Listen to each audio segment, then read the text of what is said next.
We all know the feeling. The pressure starts building up, and stress feels inevitable. Maybe it's an upcoming challenge, a difficult conversation, or just the weight of everything piling on at once. You can't avoid stress, but you can control how you respond to it. Imagine if, instead of panicking, you could stay calm, focused, and in control, even when stress is right around the corner. Sounds impossible. It's not.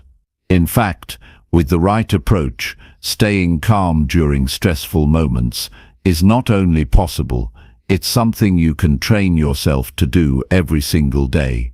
This audiobook is all about helping you stay calm when you know stress is coming. We'll explore practical strategies you can start using today to manage your reactions, maintain clarity, and move through stressful situations with confidence. Whether you're facing a deadline, a tough decision, or simply the overwhelming pressure of life, you'll learn how to handle it without losing your focus or your peace of mind. By the end of this video, you'll walk away with actionable advice you can apply the next time you feel the stress creeping in. You don't have to let stress control your life. Let's take control of it together. Stick around and let's dive in. Chapter 1. Train your mind to slow down your reactions. There's a moment between what happens to you and how you respond. In that space lies your power. It's a quiet space. Most people never notice it. They rush past it, caught up in emotion, habit, and impulse. But if you want to stay calm when stress is staring you in the face, you need to find that space. You need to stretch it out. You need to train your mind to slow down your reactions. Because that's where real strength lives. Every time life throws something at you, an insult, a delay, a problem, a setback, your mind races, your body tightens, your breathing speeds up. Before you've even thought it through, you're already reacting. Maybe you say something sharp, maybe you panic, maybe you shut down. And then later, when things calm down, you think, why did I react like that? That moment right there is the key. The mind reacts faster than you can think, and if you don't train it, it'll run the show without your permission. Slowing down your reactions doesn't mean becoming passive. It doesn't mean you ignore problems or pretend things don't bother you. It means you give yourself the power to choose. It means when stress rises, you stay centered. You act with intention, not impulse. And this isn't something that just happens one day. It's something you build, like a muscle, like discipline, like character. To train your mind, you must first understand its nature. The mind is always searching for threats. It's wired for survival. That's why your first reaction to stress is usually defensive. Your brain is trying to protect you, even if it doesn't know how.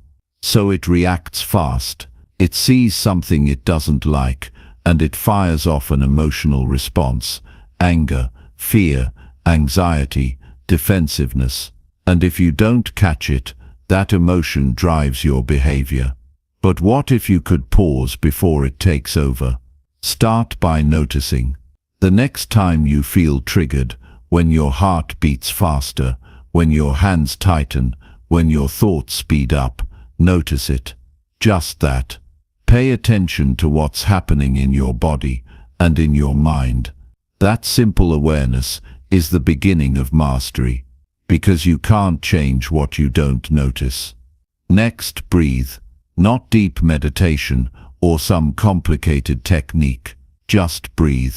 Slowly and deliberately. When you inhale slowly through your nose and exhale through your mouth, you're telling your nervous system, I'm not in danger. It calms the body, and when the body calms, the mind follows. This short pause creates space, and in that space you can choose a better response. Start practicing in small moments. You don't need a crisis to train your mind. Use everyday stress, When someone cuts you off in traffic, when your phone freezes, when someone speaks to you with a tone you don't like, these are opportunities. Instead of snapping back, hold the moment, feel the reaction rising, and don't move. Don't speak, don't let the feeling control you. Let it pass like a wave. And when it does, you'll find yourself in a position of power. You didn't react, you responded. That's how you begin to reshape your patterns. Every time you hold back from a fast reaction, your brain rewires. You're teaching it that you're in control now. Not your stress, not your habits, not your impulses. And with time it becomes natural. The things that once triggered you will still show up, but they won't own you. There will still be moments when you slip. That's part of growth. You're not aiming for perfection. You're aiming for progress. The more you practice, the more calm becomes your default. When someone insults you, instead of defending your ego, you'll hear the pain in their voice. When a plan falls apart, instead of spiraling, you'll look for the next best move. When the pressure rises, you'll take a breath, slow your thoughts, and act from clarity, not chaos. Slowing down your reactions also means becoming aware of your thoughts. Most people believe everything they think. That's the problem. Just because a thought shows up in your mind doesn't make it true or useful. You must learn to observe your thoughts like clouds passing in the sky. They're there, but they're not you. You can feel angry without becoming anger. You can feel stressed without letting stress make your choices. One powerful practice is to ask yourself simple questions in moments of stress. Is this worth my peace? What outcome do I really want? How will I feel about this tomorrow? These questions create space. They break the automatic reaction and shift you into reflection. From there you can choose a response that aligns with who you want to be. Sometimes the best way to slow down your reactions is to say nothing. Silence is a powerful tool. In the heat of the moment, silence gives you time to think. It gives the other person time to reflect too. And it protects your energy. You don't have to engage every time something pokes at you. You don't have to defend yourself against every misunderstanding. Not every fight is worth it. Calm people know this. They're not weak. They're wise. Another practice is journaling. At the end of the day, write down the moments when you reacted too fast. Ask yourself why. What triggered you? What were you really feeling? And what could you have done differently? This reflection will strengthen your awareness. And with awareness comes control. You don't need a perfect past to become a calm person. You just need a strong intention and consistent effort. Every day, remind yourself that you're training your mind.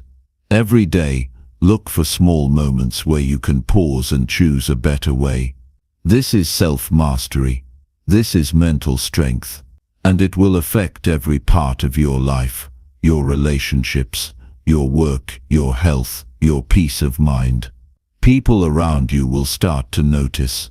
They'll see that you don't get shaken easily, that you don't react with drama or chaos, that you carry yourself with a quiet power. And over time, that presence will become your identity, not because you were born with it, but because you earned it. Staying calm when you know you'll be stressed is not about avoiding stress. It's about preparing your mind for it. It's about building a foundation of discipline and awareness so strong that when stress shows up, it has nowhere to grow. And that work begins now. In the small moments, in the daily choices, in the commitment to pause, breathe and choose the calm response over and over again.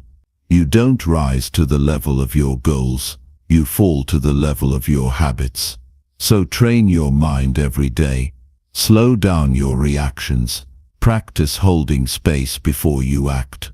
Respond with clarity and strength, not emotion and impulse. This is how you lead yourself. This is how you earn respect. This is how you build peace in a world that constantly tests your calm. That's your edge. That's your strength. And that's the mindset you must carry forward.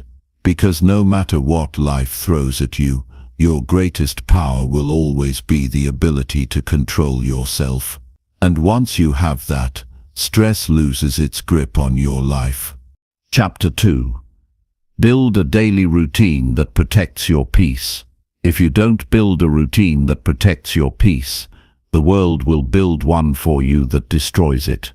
Every day, your attention is pulled in 100 directions: notifications, demands, expectations, noise.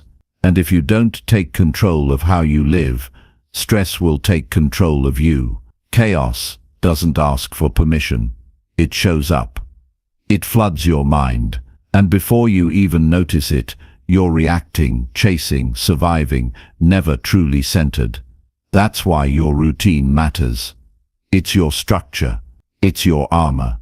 It's the silent foundation that keeps your peace strong, no matter what comes your way. Most people wake up and immediately hand their day over to stress. They check their phone before they even get out of bed. They scroll through other people's opinions. They open messages before their mind is clear. And just like that, they've lost ownership of their morning. They didn't build the day. They inherited it. And what they inherited was noise, stress, anxiety, and distraction. If that's how the day starts, it's no wonder why it ends in exhaustion. But there is another way. You can create a routine that serves you instead of one that steals from you. You can decide what your first hour looks like, and your last. You can train your mind to operate from clarity and strength. You can protect your peace, not by avoiding stress, but by creating boundaries that stress cannot cross. This isn't about being perfect. It's about being intentional. Every decision you make throughout the day is either strengthening your calm or weakening it. Your peace doesn't disappear by accident. It gets chipped away by the things you tolerate. The first step is to claim your mornings. Your mind is most sensitive in the early hours. What you feed it will set the emotional tone for everything that follows. If you begin the day rushing, comparing, consuming, reacting, you've already lost your center. But if you begin the day slow, grounded, clear, and present, you give yourself a chance to meet stress with composure. A peaceful morning isn't about doing 10 different rituals. It's about doing 1 or 2 things that bring you back to yourself. That could be silence. That could be movement. That could be writing down your intentions. That could be stepping outside and feeling the air. What matters is that you begin the day with awareness, not autopilot. You need to hear your own thoughts before the world's voice gets louder than yours. Don't check your phone first thing. That habit alone can steal half your peace. Spend the first 30 minutes being present in your space. Take your time with your breath. Take your time with your mind. Take your time with your direction. When you wake up and pour your attention inward instead of outward, you stop being pulled by life and start moving with it. That's control. That's strength. That's how you prepare your mind to face anything with peace. Next, design your days around what nourishes your energy, not just your time. People talk about managing time, but what really matters is managing energy. You can't pour peace into your life when everything in your day drains you. What are the small things you do each day that lift your energy? What are the small things that quietly wear you down? Make a list. Be honest with yourself. Then make adjustments. It could be saying no to something that doesn't align with your values. It could be eating foods that don't leave you sluggish. It could be cutting screen time by an hour. It could be spending 10 minutes with your thoughts before bed. Protecting your peace requires ruthless honesty. You have to stop pretending certain habits don't matter. You have to stop believing that being busy is the same as being productive. And most importantly, you have to stop giving your time and energy to things that do not give you peace in return. During the day, include short resets. You don't need a vacation to recharge. You need 5 minutes of clarity between tasks. You need one slow breath before a difficult conversation. You need a quiet walk when your thoughts get noisy. Small resets protect your mental balance. They prevent emotional build-up. They keep you present, not reactive.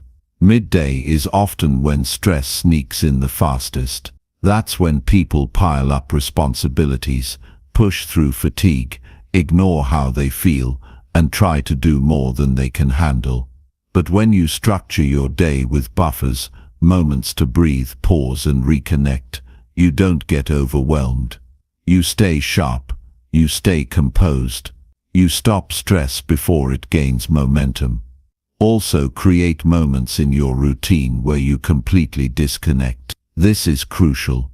If your mind is always on, always working, always absorbing information, it never recovers.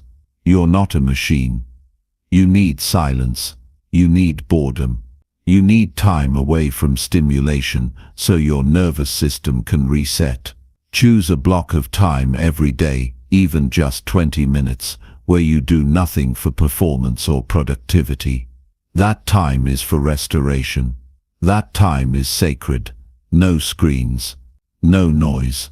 Just space. Evenings matter just as much as mornings. A chaotic night leads to a chaotic tomorrow. End your day with practices that calm your system. That could be reflecting on your actions. That could be writing down what you need to release. That could be stretching your body, reading, or just sitting in quiet. You don't need hours. You need consistency. The more you repeat peaceful routines at night, the more your brain learns to associate the evening with safety, rest and healing. That will affect how well you sleep. That will affect how you wake up. That will affect how much stress lingers in your system. Your routine doesn't have to look like anyone else's. This isn't about copying habits from a social media list. This is about creating a daily rhythm that protects your energy and mental clarity. What's peaceful for someone else may be draining for you. Pay attention to how things feel after you do them. Your body always tells the truth. Build routines based on what brings you calm, clarity and strength, not based on trends or pressure. If something disrupts your routine because life will always test it, don't throw the whole thing away. Adjust, recenter, recommit. The purpose of a routine isn't perfection. It's direction. It's structure. It's a steady hand on the wheel. Some days you'll follow it closely. Some days you'll fall off. That's okay. What matters is that you come back to it, again and again. That's how discipline is built. That's how peace becomes a habit. Your routine is a boundary. And boundaries protect everything that matters. Your health, your focus, your time, your values. Without routine you drift. You say yes too quickly. You react too emotionally. You burn out without understanding why.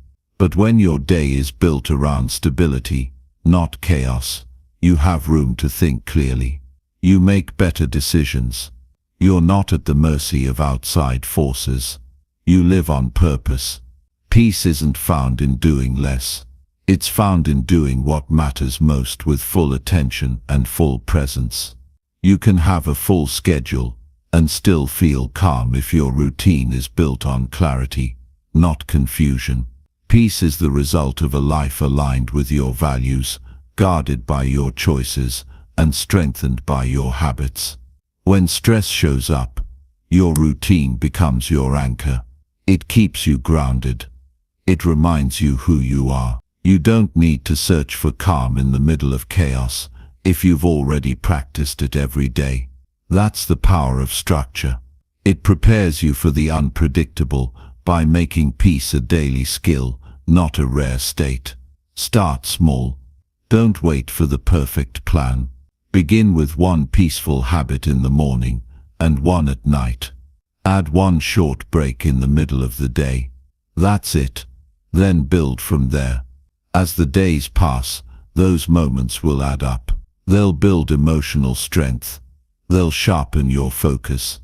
They'll teach you to move through life with steadiness, not panic. Don't underestimate what small routines can do. Most people are looking for big answers when what they need is better habits. A peaceful mind isn't built in one decision. It's built in the daily rhythm of your life. Protect your peace like it's your most valuable asset, because it is. Without it, you can't think clearly, love deeply, or work effectively. With it, you can face anything. Every decision you make today can either bring you closer to peace or pull you further away. Choose wisely. Choose slowly. Choose deliberately. Because you're not just building a routine, you're building your life. And a life built on peace will always stand strong, no matter what pressure comes your way. Chapter 3. Practice deep breathing to control your inner storm. When your world feels like it's crashing down, when everything moves too fast and your thoughts spiral out of control, the most powerful thing you can do is something you've been doing since the day you were born. Breathe, not just automatically, not passively, but deeply, deliberately, and with full awareness. Because in the middle of any inner storm, the breath is your lifeline. It's the invisible force that anchors you when everything feels chaotic. It's the only tool you carry with you everywhere, silent, free, and capable of shifting your entire state of being within seconds. Most people live their lives disconnected from it, breathing shallowly, unconsciously, as if stress has full permission to take over their system without resistance. But you are not powerless. You have more control than you think, and it begins with the breath. The truth is, your mind often reacts faster than you can catch it. The moment pressure hits, your body tenses, your heart races, and your emotions fire off before you can think clearly. That's the automatic response of a nervous system stuck in survival mode. And unless you break that cycle, you live on edge, always bracing for what might go wrong. That's no way to live. You weren't meant to constantly brace. You were meant to adapt, to remain rooted, even when the storm gets loud. And the gateway to that calm is within your control. Deep breathing doesn't just relax your body, it resets your entire system. It tells your brain, you are safe now. It lowers cortisol. It slows the heart. It clears the mental fog. And it gives you back the power to choose how you respond. This isn't spiritual fluff or abstract advice. It's biological truth. When you engage your breath with intention, you shift from fight or flight to rest and restore. You activate the parasympathetic nervous system, the part of your brain designed to calm you down and bring you back to balance. And you don't need to be a monk or a yogi to do it. You just need to pause and notice. Are you breathing high in your chest, short and rapid, feeding anxiety? Or are you breathing low in your belly, slow and deep, grounding your awareness in the present moment? That awareness alone can be life-changing. In moments of high stress, an argument, a deadline, a mistake, bad news, your breath becomes shallow. You might not notice it, but your body reacts instantly. Your shoulders tighten, your jaw clenches, your thoughts race. And your reactions become impulsive, not intentional. But the second you pause, even for 5 seconds, and take a deep inhale through your nose and a slow exhale through your mouth, you interrupt that pattern. You stop the storm from growing. And in that brief moment of stillness, you make space for clarity. You make space for wisdom to return. Think about the most emotionally reactive moments in your life. How many times did you say something you didn't mean, do something you later regretted, or act in a way that wasn't aligned with who you want to be, simply because you were overwhelmed? Now imagine if you had paused. Imagine if you had taken a breath, not to suppress how you felt, but to meet it with strength and presence. That's not weakness. That's mastery. That's what deep breathing helps you build, not avoidance, but awareness. Not control over life, but control over how you face it.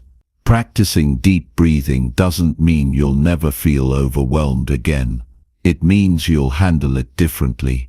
It means you'll notice your inner signals faster. You'll catch your body before it goes into panic. You'll slow the spiral before it takes you down. You'll create mental room where there was once only chaos. This is how you develop inner strength, not by removing difficulty, but by building skills to stay grounded when difficulty appears. Start with something simple. 3 deep breaths. Inhale slowly through your nose for 4 seconds. Hold for 4. Exhale through your mouth for 6. That's 1. Do it again. Feel the tension release from your chest. Do it a 3rd time. Feel your face soften, your jaw unclench, your thoughts slow. That took less than a minute, but the effects can last much longer. And the more you practice it, the more automatic it becomes. The more you'll catch yourself reaching for breath instead of panic. The more your nervous system will learn a new response to stress, stillness over urgency. Build it into your daily routine. Don't wait until things fall apart. Practice when things are calm so that it becomes your second nature when life gets loud. You can do it when you wake up, before you check your phone. You can do it before a meeting, before a difficult conversation, before you eat, before you sleep. Every deep breath is a signal to your body that you are in control, that you are here, that you are not at the mercy of stress anymore. Use it when your emotions rise. When anger flares, when fear creeps in, when anxiety shows up, pause. 1 breath. That's the gap between reaction and response. And in that gap, everything can change. You might still feel the emotion, but you don't become it. You witness it. You feel it move through your body. You let the breath carry it, soften it, transform it. That's how you stay strong. Not by suppressing your emotions, but by staying rooted in the eye of the storm. The breath is your anchor. In a world that moves faster than ever, you need anchors. You need practices that pull you back into presence. You need reminders that you don't have to chase every thought or believe every fear. Deep breathing gives you that power. It doesn't cost anything. It doesn't require anyone's permission. It only requires your attention.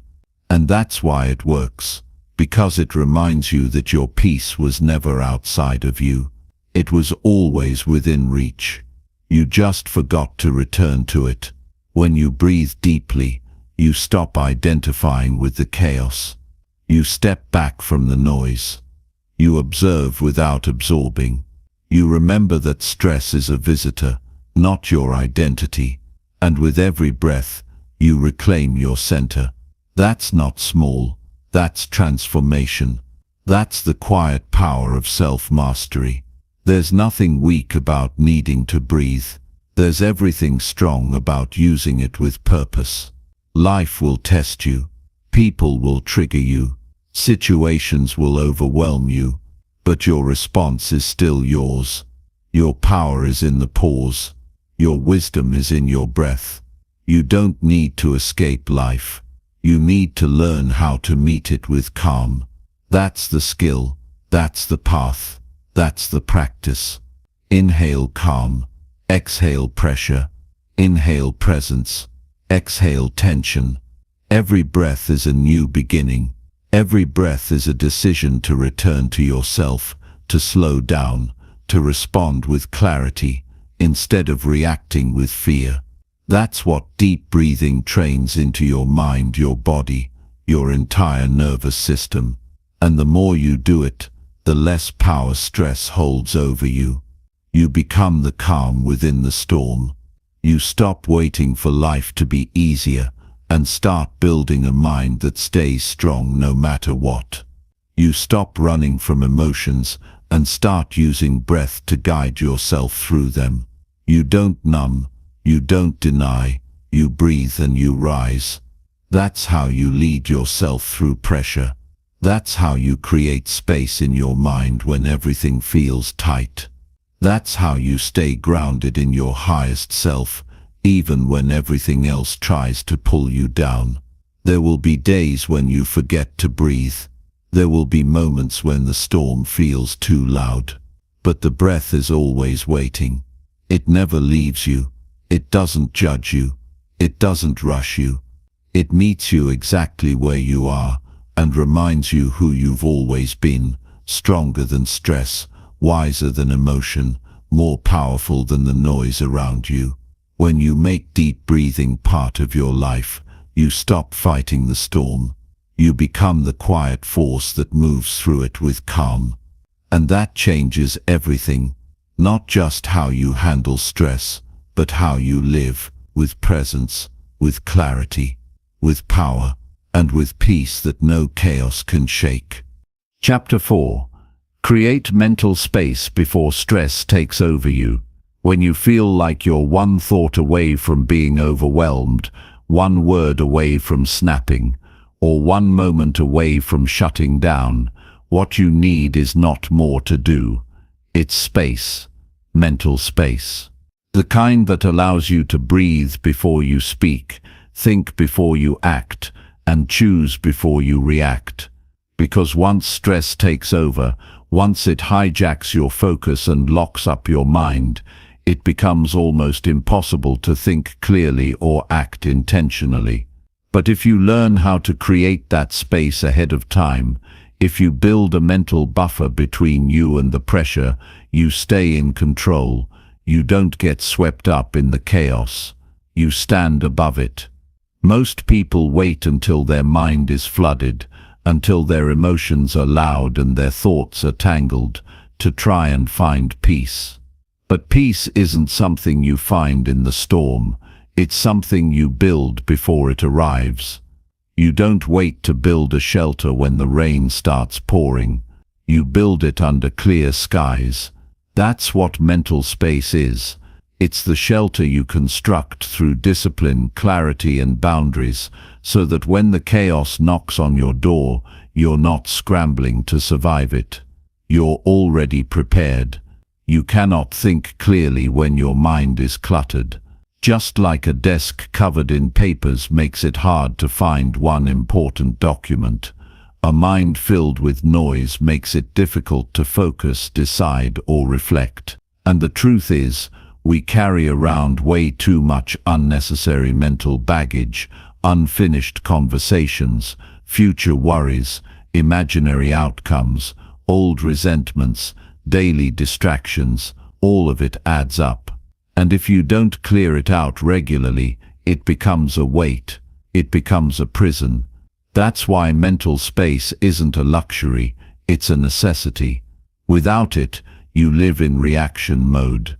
With it, you live with purpose. Creating mental space means giving your mind permission to breathe.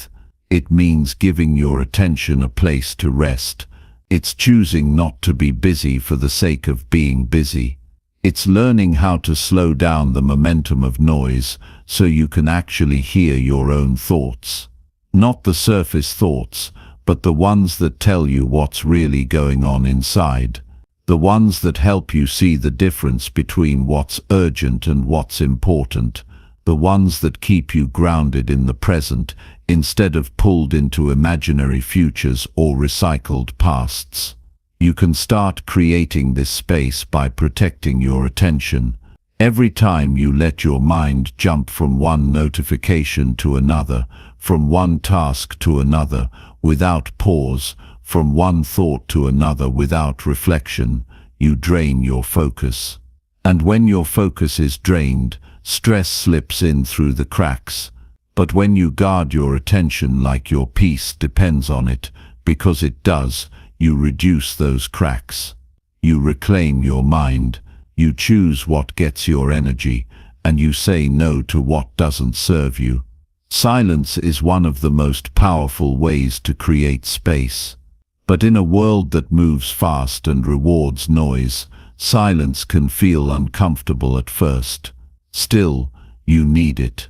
You need moments where nothing is demanding your attention, where you can sit still, close your eyes and simply listen to yourself. No music, no scrolling, no distractions, just you, your breath, and the space between your thoughts. That's where the mental reset begins. That's where you start recognizing which thoughts are yours and which are just mental clutter picked up from the world around you. Another way to create space is through boundaries, firm, clear, and unapologetic. Boundaries are not walls to keep people out. They're filters that protect what matters most. When you say no to the unnecessary, you say yes to clarity. When you protect your mornings, your breaks, your alone time, you're not being selfish, you're being strategic. Because every minute you spend reacting to things that don't align with your peace is a minute stolen from what truly matters. So don't wait until you're burned out to start drawing the line. Do it early, do it often, and do it without guilt.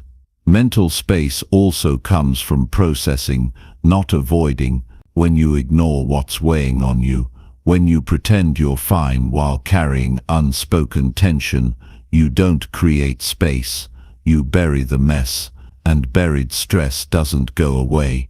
It leaks out in your mood, your energy, your focus. That's why it's important to create time to think, feel, and process. Journal, walk, reflect, speak it out loud if you need to. The goal isn't to fix everything at once, it's to release the pressure before it builds too high. That release is what clears space in your mind so you can think clearly again. You also create space by simplifying your commitments. A bloated schedule creates a bloated mind. The more you say yes to, the more pressure you invite. The more things you try to do at once, the less present you become with any of them, and presence is what keeps stress from taking over. So review your calendar, look at your to-do list, ask yourself what actually matters. What moves me forward, what drains me unnecessarily. Then remove what doesn't align, strip it down, focus on fewer things, done with more depth and more peace. Technology, while powerful, can be a major source of mental clutter. Endless messages, constant notifications, news cycles, social media. Your brain wasn't designed to process that much input. And when you don't unplug, when you don't give your mind room to disconnect, you stay overstimulated. You stay reactive. So build tech-free zones into your day. Mornings without screens, evenings without scrolling, time blocks where your phone is off or out of sight. These small moments of digital silence can create massive mental clarity. They give your brain a break. They let your thoughts slow down. They return you to yourself. Mental space is not about escaping life. It's about preparing your mind so life doesn't consume you. It's not about being unbothered.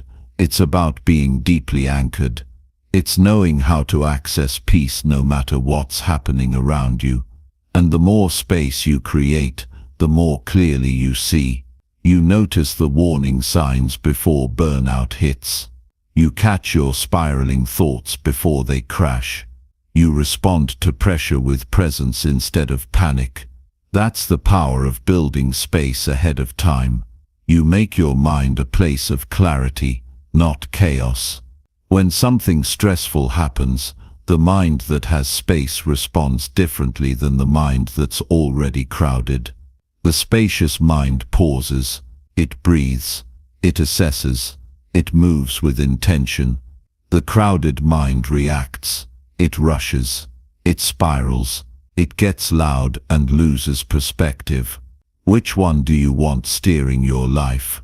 The real shift happens when you stop waiting for external circumstances to calm down and instead build internal habits that keep you steady.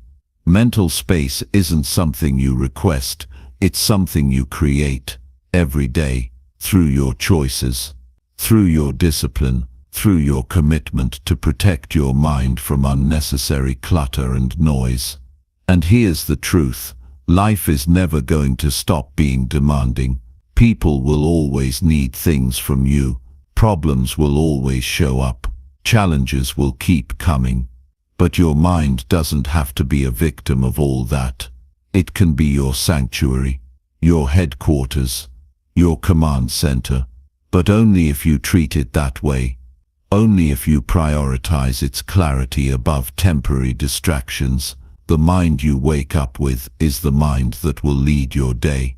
So give it space before the world demands your energy. Start with 10 minutes of silence in the morning. Sit still, close your eyes, breathe deeply. Let your thoughts flow, then let them go. Don't chase them, just observe. That small habit can shift your entire mindset before the pressure begins. And that shift can ripple through your choices, your actions, your attitude. During the day, check in with yourself. Ask, how full is my mind right now?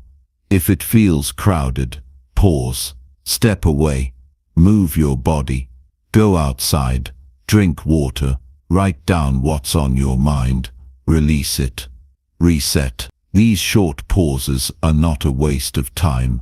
They are the maintenance your mind needs to stay clear. You wouldn't drive a car without checking the oil. Don't run your mind without checking its clarity. At night, release the weight. Don't carry today's stress into tomorrow. Write it down. Speak it out. Breathe it away. Create space for rest.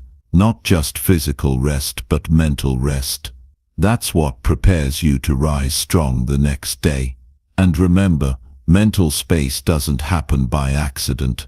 It happens by design, by choosing quiet over noise, focus over distraction, clarity over chaos.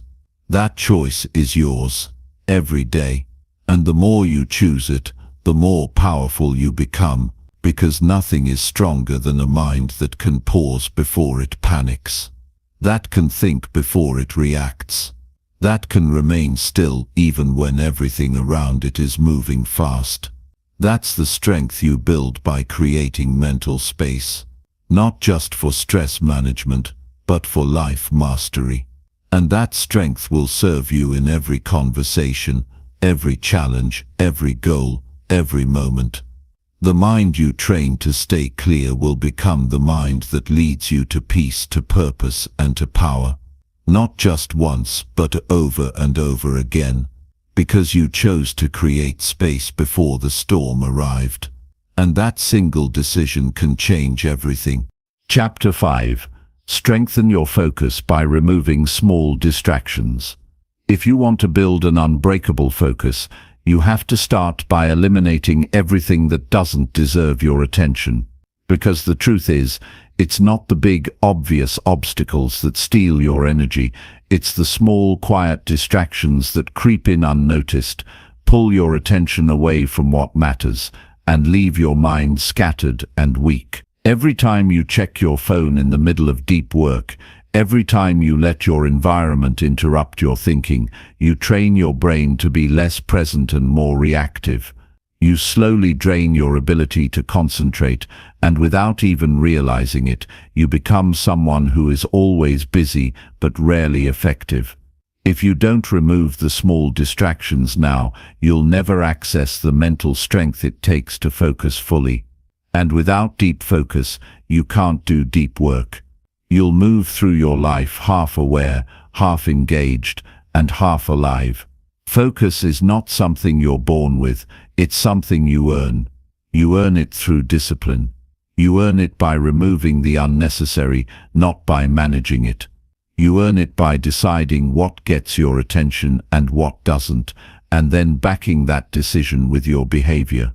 If you want to feel mentally sharp, clear, and powerful, you can't keep entertaining interruptions just because they're convenient. Every moment you entertain a distraction, you send a signal to your brain that it's okay to break concentration. That signal becomes a habit, and that habit becomes your default state. If your environment is filled with noise, clutter, and chaos, you will never be able to enter the mental zone where clarity lives. The place where breakthroughs happen. The place where progress is made. You have to be ruthless with your space. Look at your surroundings. Ask yourself, what here steals my focus without my permission? What here tempts me to check out instead of tuning in? What here makes it harder to concentrate, harder to be present, harder to stay aligned with my priorities? Then remove it. Remove what doesn't help you think. Remove what doesn't support your goals. Remove what pulls your mind in too many directions at once, because no one else is going to do it for you. It's your responsibility to build an environment that strengthens your mind, not weakens it. One of the most dangerous things about small distractions is how harmless they seem. They trick you. A 5-second glance at your phone becomes 15 minutes down a rabbit hole. A casual scroll through social media becomes a complete derailment of your productivity. You tell yourself you'll only take a quick break, but that quick break leaves you mentally foggy and emotionally scattered. Distractions are thieves dressed as comforts. They don't just waste your time. They damage your ability to focus when it really matters. And it's not just digital distractions, it's also those nagging thoughts you let linger in your head throughout the day. Unfinished tasks, random worries, conversations you keep replaying, little things you never dealt with that now take up space in your mind. These are mental distractions, and they are just as dangerous as the external ones. You have to learn how to clear them out. Write them down, handle them quickly, or deliberately set them aside. But don't let them run wild in your head while you're trying to focus. Because you can't do your best thinking when half your brain is busy chasing thoughts that don't belong there. If you want to be focused, you must live with intention. Start your day by deciding what matters. Pick one priority, just one. Then eliminate everything that tries to compete with it. Turn off the alerts. Close the extra tabs. Block the noise. The deeper you go into one task, the more powerful your thinking becomes. You begin to access the part of your mind that most people never reach.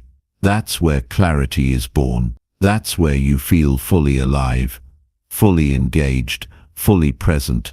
But you won't get there if you keep giving away pieces of your attention to meaningless interruptions. You have to train yourself to recognize the early signs of distraction before they take over.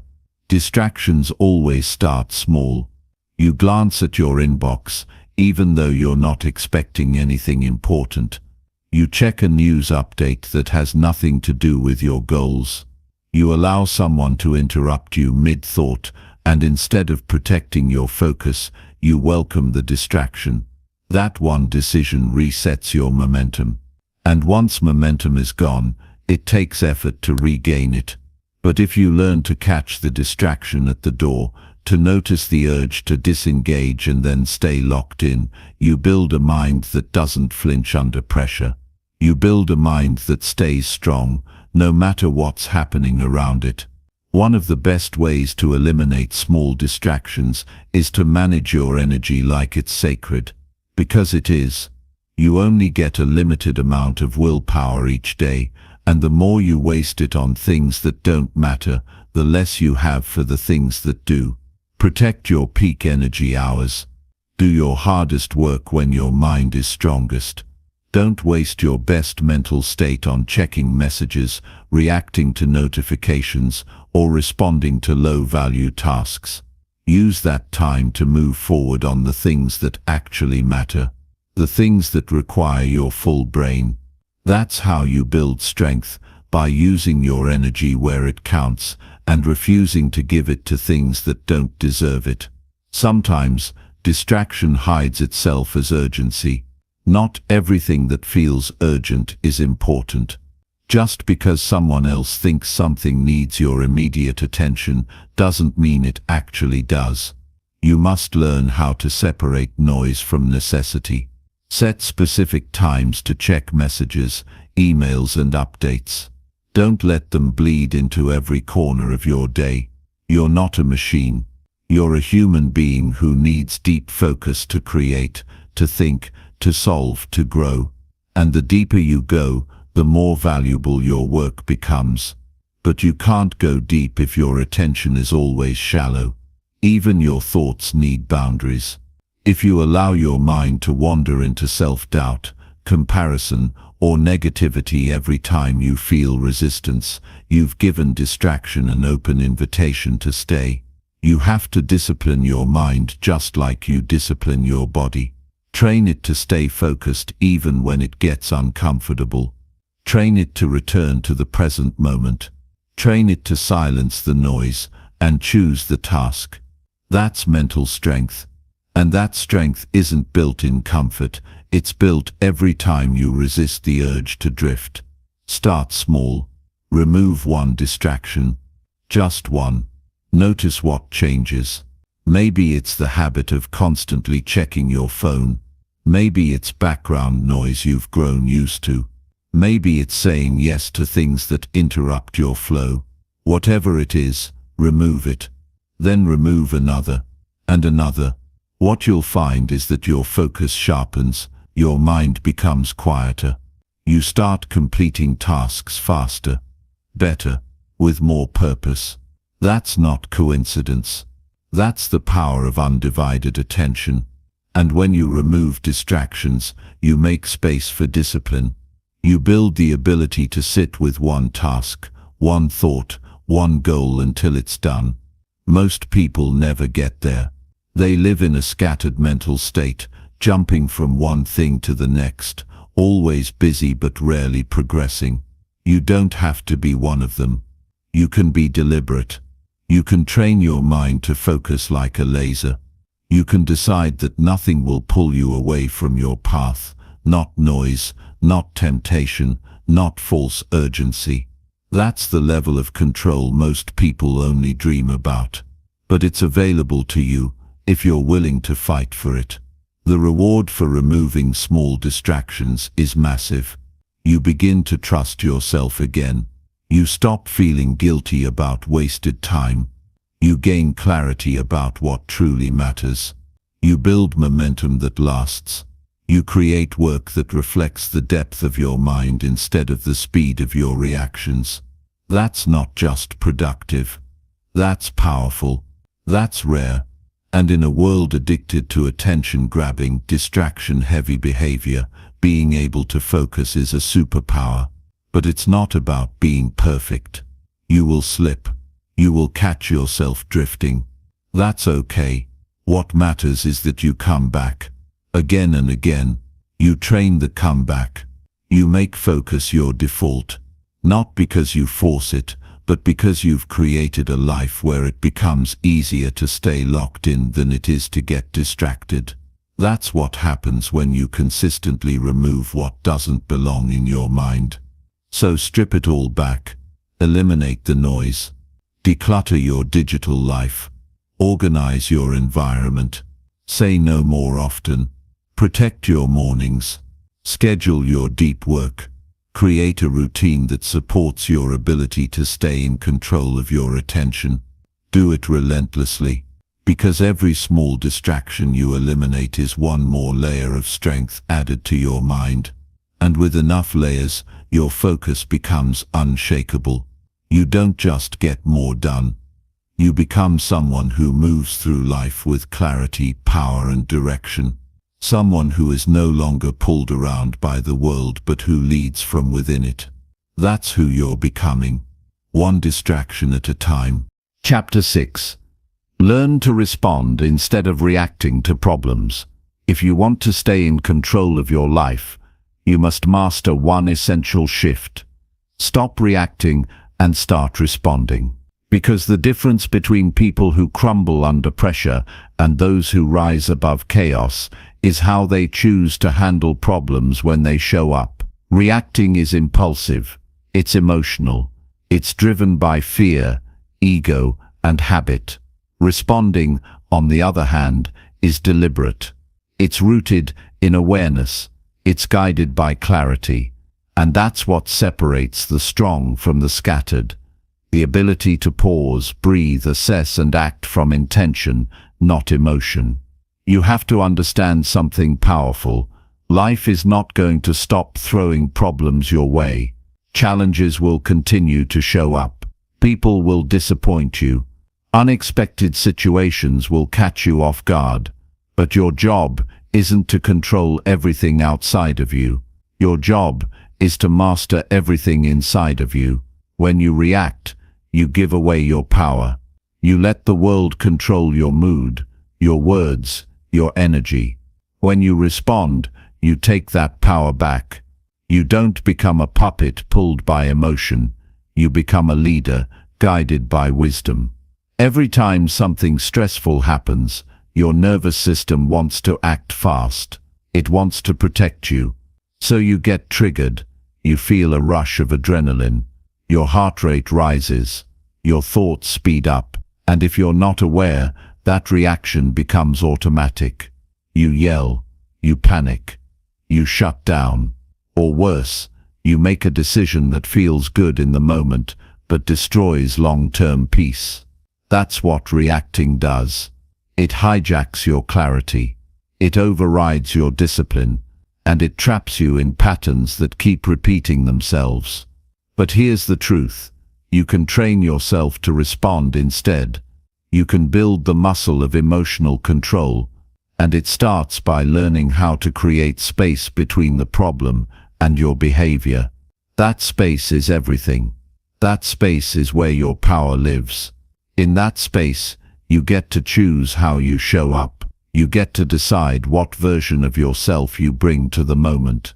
And when you start choosing your response, instead of reacting by default, you begin to transform your life from the inside out. Think about how many times you've made things worse just by reacting too fast. You misunderstood someone and snapped back.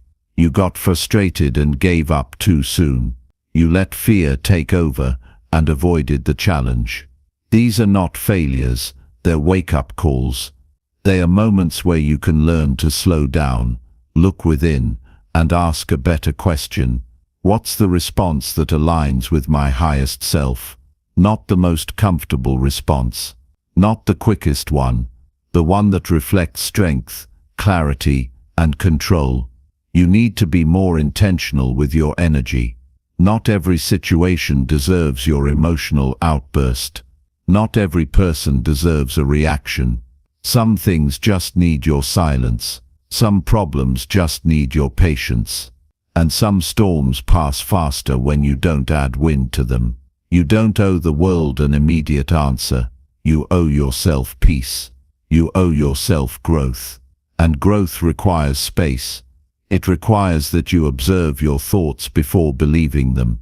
That you watch your emotions without letting them lead the way. That you ground yourself before you move. Responding means you slow your mind before you act. It means you take a breath when pressure rises. It means you ask, what outcome do I want? And then move toward that, instead of feeding the fire of frustration. It's easy to yell. It's easy to panic. It's easy to lash out when you're hurt. But all that does is recycle pain. If you want to rise above the cycles that keep you stuck, you need to stop giving your emotions the steering wheel. You're not here to be ruled by reaction. You're here to rule your own mind. Some of the strongest people you'll ever meet don't show their strength by overpowering others. They show it by staying grounded while others lose control. They speak with calm when things get loud. They stay clear when emotions rise. That's not weakness. That's mastery. And that mastery was built through years of choosing presence over panic. You can build it too.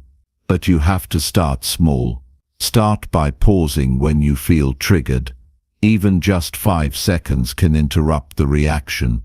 In that pause, breathe. Reset your nervous system. Ask yourself, is this how I want to respond? If the answer is no, choose differently. Every time you do that, you rewire your brain. You teach it that you're in control, not your impulses. You will be tested. Someone will say something that hits a nerve. Something unexpected will happen that throws off your plans. But you don't have to spiral.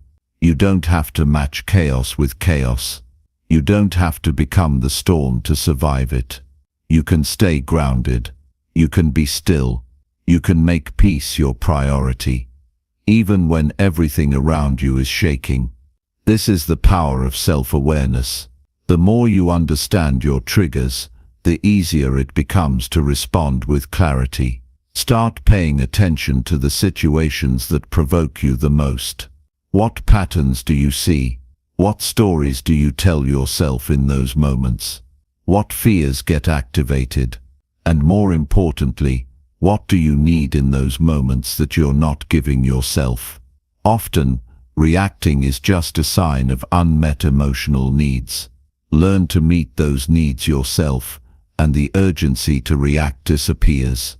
Responding requires emotional maturity. It requires that you stop blaming circumstances for your behavior, that you stop saying, "I couldn't help it," and start saying, "I chose differently." That shift is everything. It's the difference between being a victim of life and being the author of your own strength. The more you practice responding, the more respect you gain from others and from yourself. You start trusting your own ability to navigate stress. You stop fearing pressure. You stop avoiding conflict, because you know you have the inner stability to face anything with clarity. The world doesn't need more reactive energy. It doesn't need more impulsive behavior. It needs more grounded leadership. And that leadership starts with you. It starts with how you speak to others when you're frustrated, how you treat yourself when you make a mistake, how you carry yourself in times of tension. Responding is not passive. It's not about suppressing your emotions. It's about mastering them, feeling the emotion fully, and still choosing the response that serves your peace, your purpose, and your principles. And let's be honest, it's not easy, especially when you're tired, especially when the pressure is high, especially when you feel misunderstood. But that's exactly when it matters most. Growth doesn't happen when life is smooth. It happens when you're tested, and you still choose to act from strength instead of weakness. You don't become emotionally intelligent by avoiding problems. You become emotionally intelligent by meeting problems with wisdom, by breathing through discomfort, by pausing long enough to remember who you are and what you stand for. You don't have to let your mood run your life. You don't have to let anger dictate your words. You don't have to let stress decide your next move. You get to pause. You get to breathe. You get to respond. That's your right. That's your power. That's your path to freedom. Every moment gives you a choice. Lose yourself to reaction or return to yourself through response. Choose response. Choose clarity. Choose growth. Because the more you respond with intention, the less control problems have over your life. You become calm in chaos, clear in confusion, strong in struggle. You become someone who leads, not from force but from quiet power. And that power, it doesn't just change how you handle problems. It changes who you become. It shapes your character. It rewires your mind. It builds the kind of peace that no external storm can shake. That's what happens when you stop reacting and start responding. You don't just survive the chaos. You rise above it. You move through life with purpose, not panic. And that is how you win. Calm, focused, and fully in control. Chapter 7. Stay grounded by reminding yourself what matters most. In the chaos of life, the most powerful thing you can do is remind yourself of what truly matters. The world will throw distractions, pressure, and noise your way, and if you're not careful, you'll lose your center.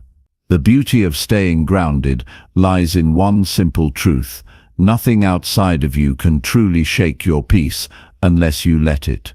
When you know what matters most, you anchor yourself in purpose, and no matter what happens, you remain steady, focused, and strong. Life will always be full of demands. The messages, the emails, the expectations, the obligations, the noise. It all wants your attention. It all wants to pull you in different directions. But what if, instead of reacting to it all, you chose to align with your deepest values and purpose? What if, in every moment of stress, you could remind yourself what truly matters, and in doing so, keep your feet firmly on the ground? That's what being grounded truly means, not being immune to the challenges of life, but knowing how to stay anchored no matter how intense the storm gets. There is a clarity that comes when you reconnect with what is essential. Most people operate through life on autopilot, reacting to whatever is in front of them without ever pausing to question whether it's worth their time, energy, or focus. But when you are grounded, you operate with intention. You are not constantly tossed around by every circumstance. You know your values. You know what drives you. You know what your purpose is, and you stay rooted in it. That's why grounding yourself is a non-negotiable skill. It ensures you are not a leaf blowing in the wind of external circumstances. When you remind yourself of what matters most, you don't get lost in trivial things. It becomes easier to filter out the noise. The distractions that would normally derail you don't even get your attention because they don't align with your core values. Instead, you have a laser-like focus on what truly moves you forward. It is like being a warrior with a mission. Every step you take is deliberate, and nothing can distract you from that goal. One of the easiest ways to stay grounded is to clarify your vision. What do you want? What do you stand for? What legacy do you want to leave behind? When you have a clear vision, you have something to refer back to in moments of uncertainty. When challenges come, you don't lose yourself because your vision holds you steady. You know where you're going and why you're going there, and that purpose becomes your anchor. When life tries to knock you off course, you simply remind yourself of the bigger picture. Staying grounded also means embracing what's most important to you on a deeper emotional level. For some, it's family. For others, it's personal growth. It's your health, your integrity, your freedom, your relationships. These are the pillars that hold up your life. When the pressures of life come crashing down, go back to your foundation. Reconnect with what you value most. Take a deep breath and let that reminder center you. The distractions don't matter as much when you remember the foundation upon which your life is built. You will face temptations to get distracted. You will have moments where it's easy to be swept away by a situation or a person. But when you know your core values and remind yourself of what truly matters, you don't lose yourself in those moments. The distractions lose their power over you. They no longer become the loudest voice in your mind. Instead, your internal compass guides you back to what's important, and that helps you move through life with clarity, peace, and direction. One of the biggest challenges many face in staying grounded is the urge to compare themselves to others. Social media, society's expectations, and even well-meaning friends can make you question your path, your success, and your worth. But comparison is a trap. When you compare yourself to others, you lose sight of your own journey. You forget what matters most to you. You begin to measure your success by someone else's standards. That's why it's so important to stay grounded in your own values and purpose. Nobody can define your success but you. Your journey is unique, and your focus should be on your own growth, not someone else's highlight reel. To stay grounded, you must also make a conscious effort to protect your energy.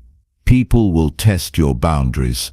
The world will try to pull you in different directions. But just because someone or something demands your time or energy doesn't mean you have to give it. Protect your peace by learning how to say no to things that don't align with your values. You don't owe anyone your time if it takes you away from what truly matters. You don't have to explain yourself or justify your decisions. Simply protect your peace and stay focused on what matters most to you. The key to staying grounded is not to eliminate stress or challenges from your life, but to develop the emotional resilience to stay anchored during those times. Life will test you, and sometimes it will feel overwhelming. But remember, you have the power to control your response. You can choose to stay rooted in what matters most, no matter the circumstances.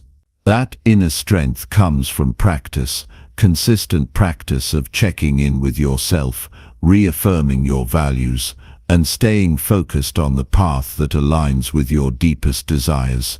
You can also create grounding rituals that remind you of what matters most. Whether it's a morning meditation, journaling, spending time with loved ones, or engaging in activities that recharge you, these rituals act as powerful anchors in your life. They allow you to reconnect with yourself and re-establish your sense of purpose before life's distractions take over. These grounding moments give you the strength to move through your day with intention and clarity. It's not about avoiding life's difficulties, it's about equipping yourself to face them with the right mindset and energy. When you face difficulties, remember that staying grounded doesn't mean ignoring your emotions. It means feeling them and allowing them to pass through you without letting them take over. You don't have to suppress what you feel, but you also don't have to let those emotions dictate your actions. You can feel your anger, your frustration, your sadness, and still choose to respond with calm and composure. The key is to not let your emotions pull you away from what matters most to you. Staying grounded is about being aware of your thoughts, your actions, and your energy. It's about being present in every moment, not just on autopilot.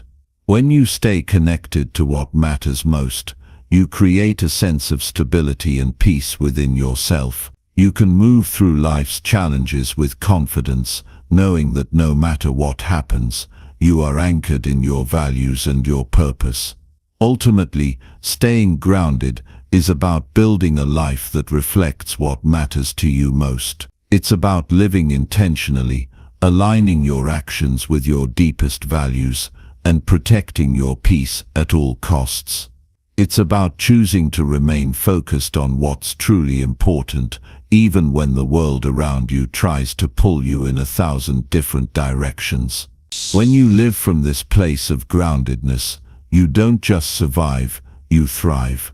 Your life becomes a reflection of your purpose, your values, and your unwavering commitment to living in alignment with what matters most. This is how you maintain your peace, your clarity, and your power in a chaotic world. You remind yourself daily of what matters most, and in doing so, you build a life that is unshakable, unstoppable, and filled with purpose. Chapter 8. Take quick breaks to reset your emotional balance. There's power in knowing when to step back, reset, and regain your emotional balance. Life moves fast, and it's easy to get caught in the current. You feel overwhelmed, pulled in 1,000 directions, and before you know it, your emotional state is out of whack. But what if I told you that taking quick breaks could be your superpower? When you learn to step away for a moment, you give yourself the chance to reset, not just your mind, but your entire emotional state. The ability to take a step back and regain composure can change the course of your day, your productivity, and your life. We are all humans, and emotions can sometimes feel like a tidal wave. When we're deep in work, meeting deadlines, or dealing with stressful situations, emotions tend to build up. That feeling of being overloaded can start to drain your energy and hinder your ability to think clearly. It doesn't matter how much you want to power through, eventually your emotional state will catch up with you. This is why taking quick breaks is crucial. When you reset emotionally, you not only clear the fog in your mind, but also restore your inner strength and focus. Taking a break isn't about avoiding responsibilities, it's about maintaining your energy so you can show up better for the things that matter. It's about recalibrating your emotions so they don't get in the way of your productivity or decision-making. Think of it like plugging your phone into a charger. When your energy is running low, you need to recharge, or else you'll burn out. Just like you wouldn't let your phone die completely, don't let your emotional battery drain to empty. When we are fully immersed in a task or under pressure, it's easy to forget to check in with ourselves. It's as if the stress has become part of who we are. But the truth is, your emotional state directly affects everything in your life, from the quality of your work to your relationships and even your physical well-being. If you allow yourself to stay emotionally drained or overwhelmed for too long, you'll only get more disconnected, more stressed, and more prone to making poor decisions. This is why taking quick breaks throughout the day is essential. It's a way of reminding yourself to stay grounded, to stay in control, and to avoid spiraling into emotional overwhelm. The beauty of these quick resets is that they don't need to be complicated or time-consuming. You don't have to take hours off to regain emotional clarity. You can step away for just a few minutes, take a breath, stretch your body, or engage in something simple that brings you peace. These small moments of pause allow you to reset and clear your mind. By doing so, you maintain your emotional balance, your energy, and your focus for the rest of the day. A simple break can be incredibly powerful. The key is to make it intentional. Don't just scroll through your phone or drown in distractions during your break. Use that time wisely. Whether it's taking a short walk, practicing deep breathing, doing some light stretching, or even stepping outside for a few moments of fresh air, your goal is to give yourself a moment of peace.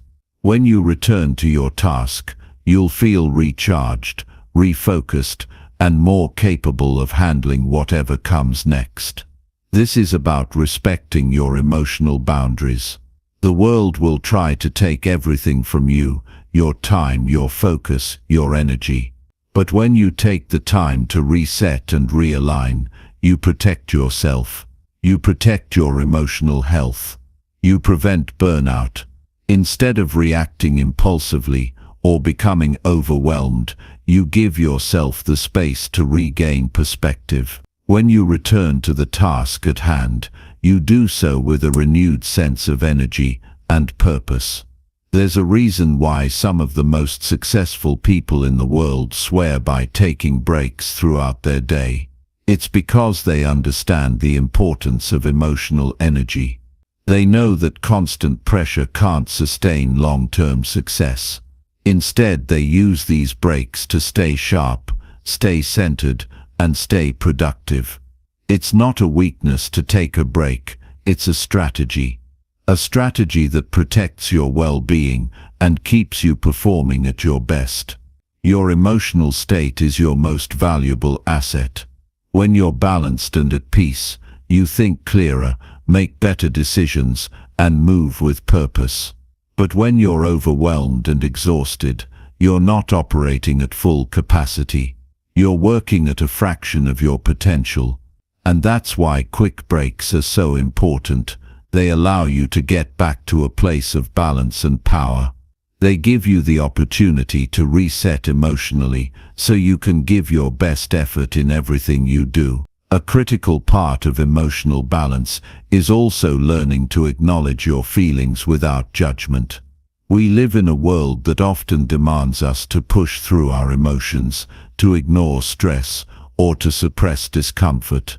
But the truth is, your emotions are trying to tell you something. When you feel overwhelmed, frustrated, or anxious, it's a signal that something needs attention. Taking a break allows you to listen to those emotions, acknowledge them, and then release them. You don't have to hold on to them or let them control you. By stepping away for a moment, you can clear your mind and come back to your work with a better sense of clarity and perspective. During your breaks, it's important to practice self-awareness. Be conscious of how your body feels, how your mind is reacting, and what emotions are surfacing. This awareness will help you understand why you feel the way you do and how to manage those feelings more effectively. If you're feeling drained, tired, or irritable, take that as a cue that it's time for a quick reset. Don't push through until you've reached a breaking point. If you take the time to reset before reaching emotional exhaustion, you'll save yourself from burnout and make better decisions in the long run. Taking quick breaks also helps you step out of the emotional patterns that can form when you're in a state of stress. It's easy to fall into negative thought cycles or start reacting impulsively when emotions are running high. But when you take a break, you interrupt that cycle. You break free from the automatic emotional reactions and regain control over your mindset. When you return from your break, you can approach the situation with a calmer, clearer head and a more balanced emotional state. One of the most powerful things you can do during these breaks is practice deep breathing. Breathing is often overlooked as a tool for emotional reset, but it's one of the most effective ways to calm your nervous system. When you focus on your breath, you activate the parasympathetic nervous system, which helps lower stress and restore balance to your emotions. You don't need to meditate for hours or sit in complete silence. A few deep mindful breaths can have an immediate impact on your emotional state. This simple practice brings you back to the present moment. It gives your mind a chance to detach from whatever is causing stress and allows your body to release any built-up tension. Just a few moments of conscious breathing can help you reset emotionally, clear your mind, and restore your inner peace. The beauty of deep breathing is that it can be done anywhere and at any time, so you always have the power to reset no matter what's going on around you. Taking quick breaks to reset your emotional balance is not a luxury, it's a necessity.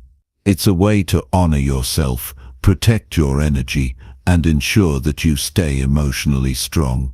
By making these breaks a regular part of your routine, you'll build resilience, clarity, and focus. You'll become better at managing stress and preventing burnout, allowing you to show up as your best self in every situation.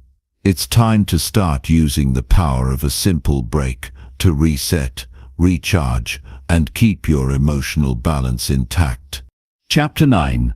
Speak to yourself with patience and clear purpose. The words you speak to yourself shape the life you live. Make sure they're filled with patience, clarity, and purpose. What you tell yourself on a daily basis influences your thoughts, your emotions, and ultimately your actions. The power of self-talk cannot be overstated. It is not just a passive activity, it is a powerful tool that can either build or destroy. If you are not speaking to yourself with patience and purpose, you are missing out on one of the most potent forms of self-mastery. Every day, you are planting seeds with your words. What you say to yourself is the foundation for how you experience the world around you. When we speak to ourselves with impatience, self-doubt, or criticism, we create barriers that hinder our progress. We start to believe the negative narrative we tell ourselves, and in doing so, we reinforce the idea that we are incapable or undeserving of success. This cycle of negative self-talk can make us feel like we're stuck, like we are fighting against an invisible force, and in many cases, it can paralyze us. But the truth is, we have the power to change this narrative. By learning to speak to ourselves with patience and purpose, we can break free from this cycle and shift our mindset to one of empowerment, possibility, and resilience. Speaking to yourself with patience means recognizing that you are human and that growth takes time. In a world that demands instant results, it's easy to become frustrated when things don't happen right away. But patience is not about sitting back and waiting for things to fall into place. It's about understanding that success and personal growth are journeys, not destinations. When you speak to yourself with patience, you acknowledge that progress takes time, that setbacks are part of the process, and that you don't need to have everything figured out right this second. Patience allows you to show up for yourself every day, even when the path seems unclear or the progress feels slow. It helps you stay grounded in the present moment, trusting that your efforts will pay off in the long run. Speaking to yourself with purpose means being intentional with your words. It's not just about saying anything that comes to mind, it's about speaking words that align with your values, your goals, and your vision for the future. Purposeful self-talk creates a sense of direction in your life. It provides clarity in moments of uncertainty and helps you stay focused on what truly matters. When you speak with purpose, you are reminding yourself of the bigger picture, of your why, and of the reason you are doing the work in the first place. This level of intentionality creates a sense of power and agency, allowing you to take control of your actions and decisions.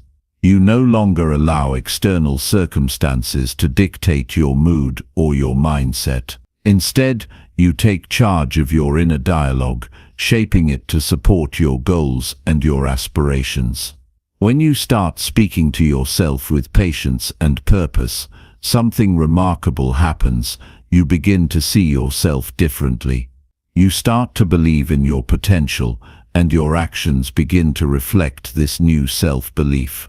You stop doubting your abilities and start trusting yourself more. This shift in self-perception is incredibly powerful. It opens up new possibilities and fuels your motivation. You begin to take consistent action toward your goals, not because you have to, but because you believe in your ability to succeed. You are no longer waiting for external validation, you are validating yourself from within. And this is where true transformation happens. It's important to recognize that speaking to yourself with patience and purpose is a practice. It's not something that happens overnight. Just like any habit, it requires consistent effort. The more you consciously choose to speak to yourself with kindness, patience, and intention, the more natural it becomes. You'll notice that when you encounter challenges or setbacks, you won't immediately go into self-criticism. Instead, you'll respond with compassion, understanding that setbacks are simply opportunities to learn and grow. When you make a mistake, you won't berate yourself, you'll acknowledge it, learn from it, and move forward with greater clarity and confidence. One of the most common barriers to speaking to yourself with patience and purpose is the tendency to be overly critical. Many of us have been conditioned to focus on our flaws and shortcomings. We have internalized the idea that we need to be perfect in order to succeed, and this mindset creates a constant stream of self-criticism. But perfection is an illusion. No one is perfect, and no one has everything figured out. When you speak to yourself with patience, you accept that you are a work in progress. You give yourself permission to make mistakes, to learn and to grow. You stop expecting perfection and start focusing on progress. This shift in mindset can be incredibly liberating. It removes the pressure and allows you to move forward with greater ease and self-compassion. Patience also plays a crucial role in how you handle challenges and obstacles. Life is full of ups and downs, and it's easy to become frustrated when things don't go according to plan. But when you speak to yourself with patience, you recognize that setbacks are a natural part of the journey. They are not signs of failure, but rather opportunities for growth and learning. Patience helps you stay calm in the face of adversity, allowing you to approach problems with a clear mind and a positive attitude. Instead of reacting impulsively or giving up, you respond with a sense of purpose and determination. You understand that challenges are not obstacles to your success, they are part of the process. Another key aspect of speaking to yourself with patience and purpose is understanding the power of language. The words you use can either empower you or hold you back. If you constantly tell yourself that you're not good enough or that you'll never succeed, you are reinforcing a negative mindset. But when you choose to speak words that are empowering, positive, and aligned with your goals, you start to create a new reality. The language you use shapes your perception of yourself and the world around you. It determines how you approach challenges, how you handle adversity, and how you view your own potential. If you want to create lasting change in your life, start by changing the way you talk to yourself. Speak with patience, speak with purpose, and speak with confidence. Speaking to yourself with patience and purpose also involves being mindful of your thoughts.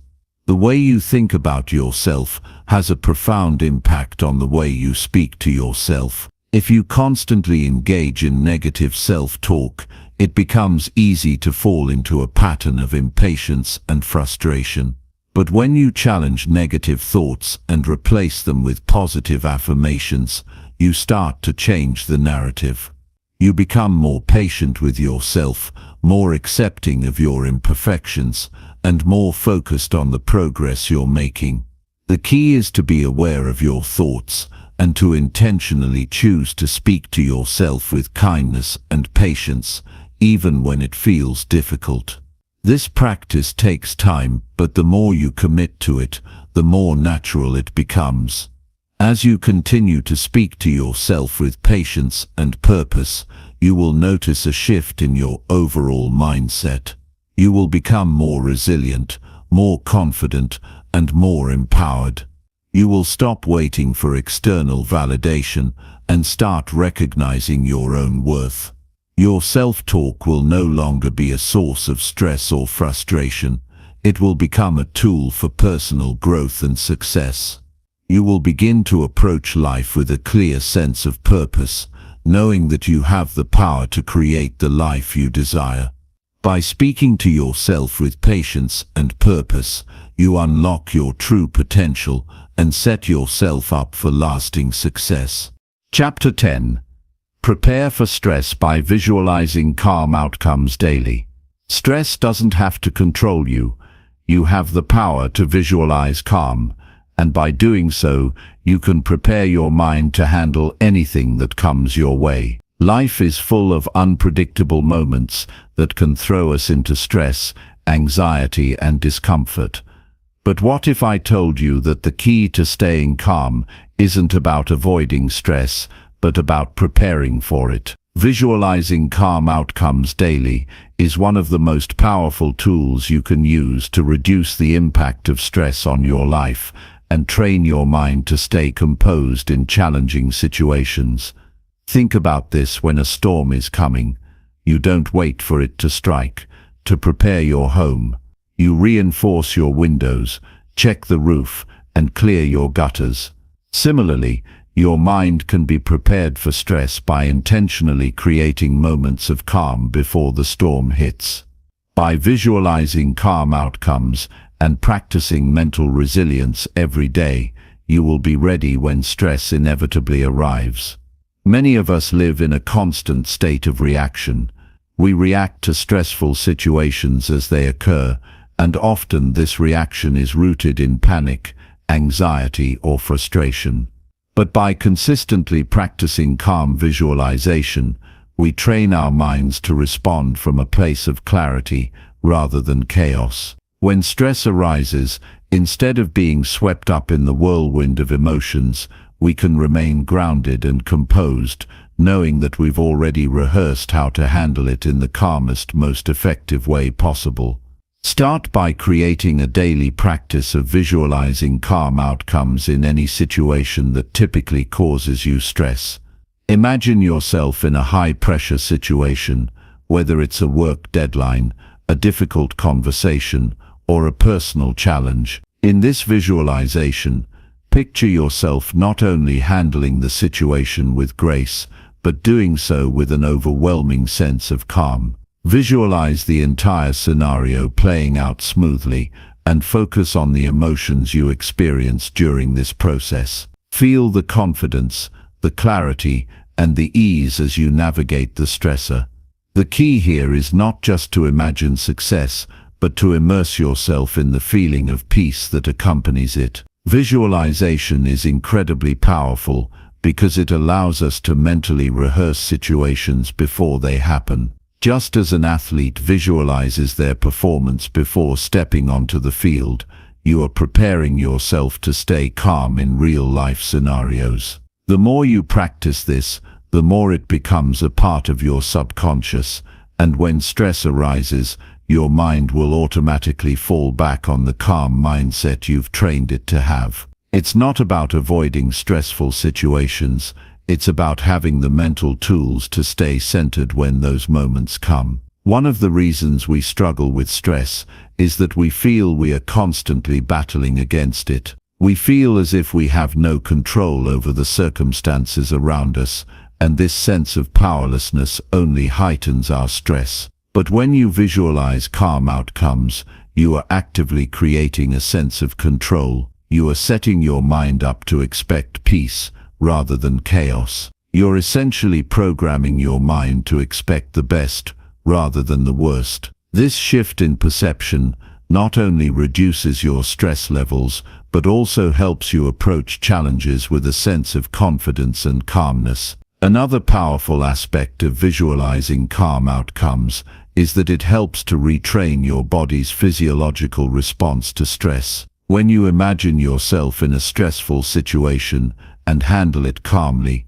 your body begins to associate that situation with relaxation, not anxiety. This process starts to rewire your nervous system, helping you to stay calm in real-world stresses without the overwhelming physical reactions like increased heart rate or shallow breathing. Over time, this rewiring of your body's response allows you to maintain a steady, composed state even in the most difficult of circumstances. Visualization doesn't just prepare you for big stresses, It can be a daily practice to calm your mind and set a peaceful tone for your day. Taking just a few minutes each morning to visualize yourself handling challenges with composure helps to create a mindset of resilience. You begin to expect stress to be a part of your life, but you also expect that you have the tools to handle it with ease. Each visualization builds on the last, reinforcing a sense of inner peace and mental clarity that becomes ingrained in your daily experience. It's important to remember that visualization isn't just about imagining calm outcomes, it's about actively engaging your senses. When you visualize a calm situation, you want to immerse yourself in the experience as if it's happening in real time. Feel the emotions of calmness, picture the environment around you, and engage with all of your senses. Hear the sound of your breath slowing down, see the peaceful expressions of those around you, and feel the release of tension in your body. The more vivid and detailed your visualization, the more powerful the results. By practicing this technique consistently, you will notice a shift in your ability to handle stress. Instead of reacting impulsively or getting overwhelmed by pressure, you will find yourself staying centered, focused, and in control. This ability to stay calm is one of the most empowering tools you can have in your life. It allows you to make better decisions, think more clearly, and act with purpose, even under pressure. You will no longer feel like stress is something that happens to you. You will feel like stress is something you can manage with ease. There's also a profound benefit to visualizing calm outcomes in that it helps you become more present in your day-to-day life. When you train your mind to focus on peaceful outcomes, you start to notice more of the small moments of calm in your day. You begin to recognize the simple pleasures, the moments of stillness, the times when everything aligns, and the peace that exists in your everyday life. You'll become more attuned to the balance between work and rest, stress and peace, and your ability to switch between the two at will. Another benefit is the confidence that comes from knowing you are prepared. When you visualize calm outcomes, you're not just practicing for hypothetical stress, you're equipping yourself for life. Stressful moments can no longer throw you off balance. Your daily visualizations create a foundation of mental stability that supports you in every situation. Whether it's a difficult task, a challenging conversation, or an unexpected change, you'll know that you've already prepared yourself to navigate it with ease. There will be times when it feels like everything is out of your control, when stress comes at you from all angles. But when you've made visualization a daily habit, you'll be able to access that calm place within you, even in the midst of chaos. You'll find that the more you practice, the more natural it becomes to approach challenges with a sense of ease, rather than resistance. The journey to mastering stress begins with you. You are in control of your mindset, your emotions, and how you respond to life's challenges. By visualizing calm outcomes every day, you are not just preparing for stress, you are setting the stage for a life filled with resilience, clarity, and composure. With consistent practice, you will find yourself more equipped to handle anything that comes your way, and stress will no longer have the power to knock you off course. Instead, you will respond with the certainty that no matter what happens, you can remain calm, grounded, and fully in control. Chapter 11. Let go of control when things feel overwhelming. When life feels overwhelming, the last thing you need is to try and control everything, because trying to hold on tighter can often make things worse. The art of letting go, especially when you're at your breaking point, is the key to regaining your power, your clarity, and your peace of mind. It's not about surrendering to chaos or being passive. It's about understanding that some things are beyond your control, and releasing the need to control them is the fastest path to regaining your inner strength. We've all been there, haven't we? Staring at a mountain of responsibilities, challenges and tasks piling up, feeling like the weight of the world is crushing us. When everything starts to feel like too much, our instinct is often to tighten our grip, try to fix things, and control the outcome. But in doing so, we set ourselves up for more frustration, anxiety, and even failure. It's a cycle that, if left unchecked, will drain you emotionally, physically, and mentally. It's time to understand that there is power in letting go. Letting go is not a sign of weakness, it's a sign of wisdom.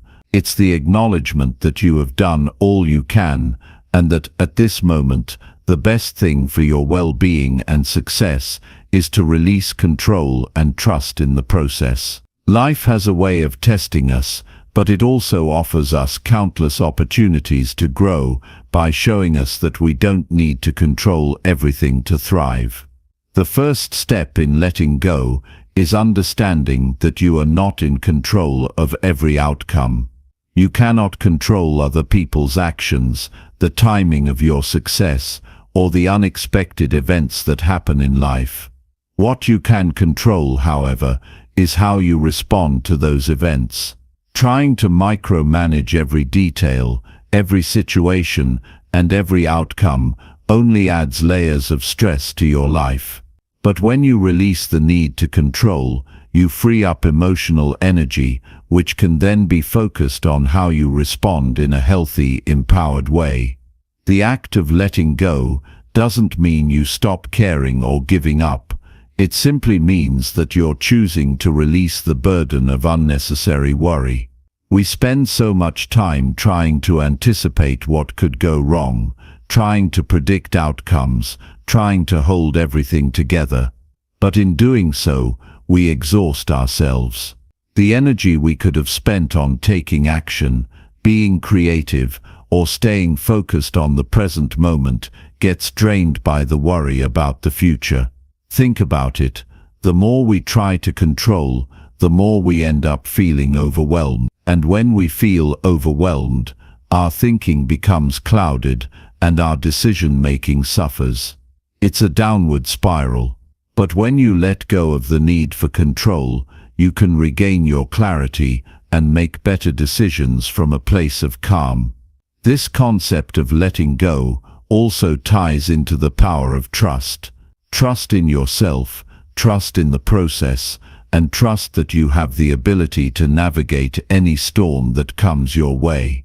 By releasing the need for control, you open yourself up to trusting that things will unfold as they are meant to. Trusting the timing of your life is a powerful act. It gives you peace of mind, and it allows you to stop obsessing over things you can't change. So how do you begin to let go when you feel overwhelmed? Start by acknowledging that it's okay not to have everything figured out. Life isn't a checklist, it's a journey, and the only way to truly progress is by accepting that not everything will go according to plan.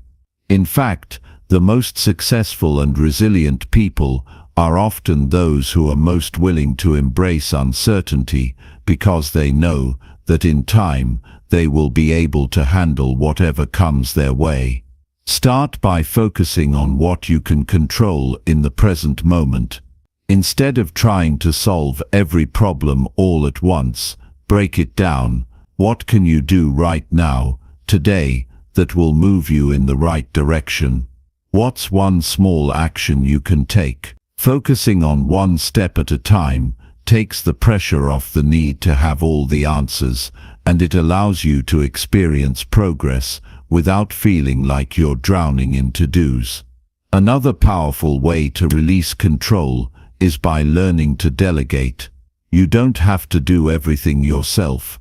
If you're feeling overwhelmed, ask for help. Whether it's at work, with family responsibilities, or in your personal life, delegation is an essential skill. It's a form of trust, trust in others' abilities, and trust that you don't need to carry the weight of the world alone. Letting go of control means understanding that you don't need to be the one to handle everything by asking for help. you create space for others to shine and for you to reset. Letting go also requires you to cultivate patience. When you're overwhelmed, it's easy to want immediate results, immediate relief, and immediate solutions. But real growth and progress take time.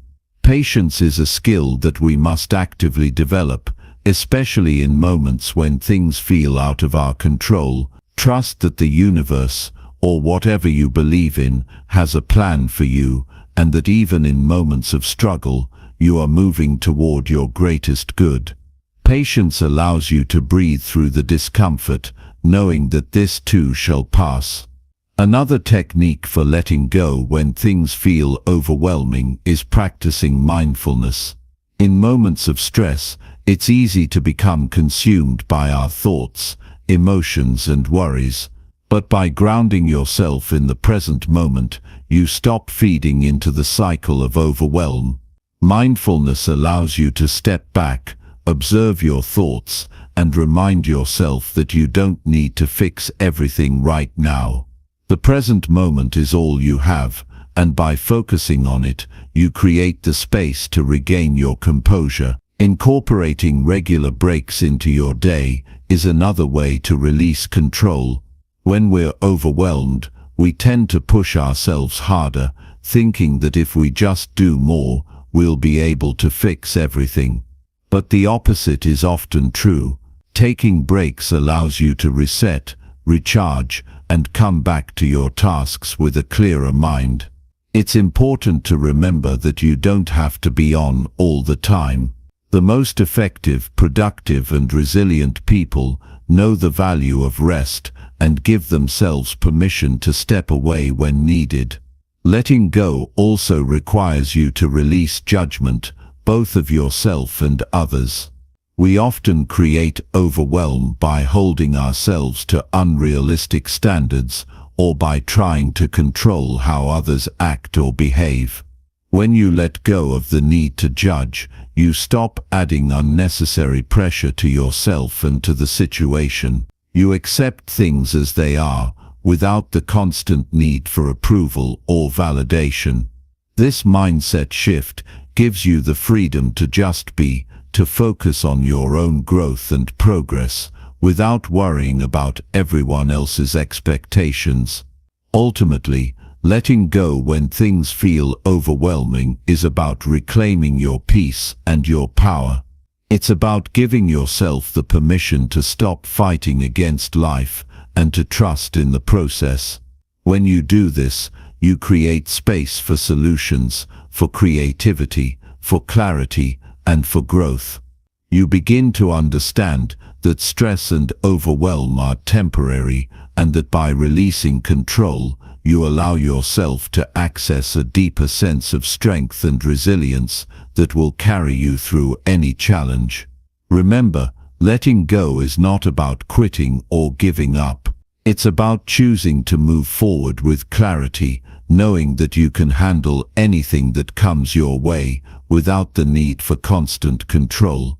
Embrace the power of letting go and watch as your life becomes a little lighter, a little more focused, and a whole lot more peaceful. Chapter 12. Build self-trust by keeping promises to yourself. You have the power to transform your life, but the first step to doing so is simple. Trust yourself. Self-trust is the foundation on which all other success is built. If you cannot trust your own word, your actions, or your decisions, then you're living with a constant doubt that weakens your potential. When you consistently keep promises to yourself, you send a powerful message to your mind and body that you are reliable, that you are capable, and that you are worthy of success. In fact, every promise you keep is a brick in the wall of self-trust that supports your mental and emotional strength. The most important relationship you have is the one with yourself. Think about it.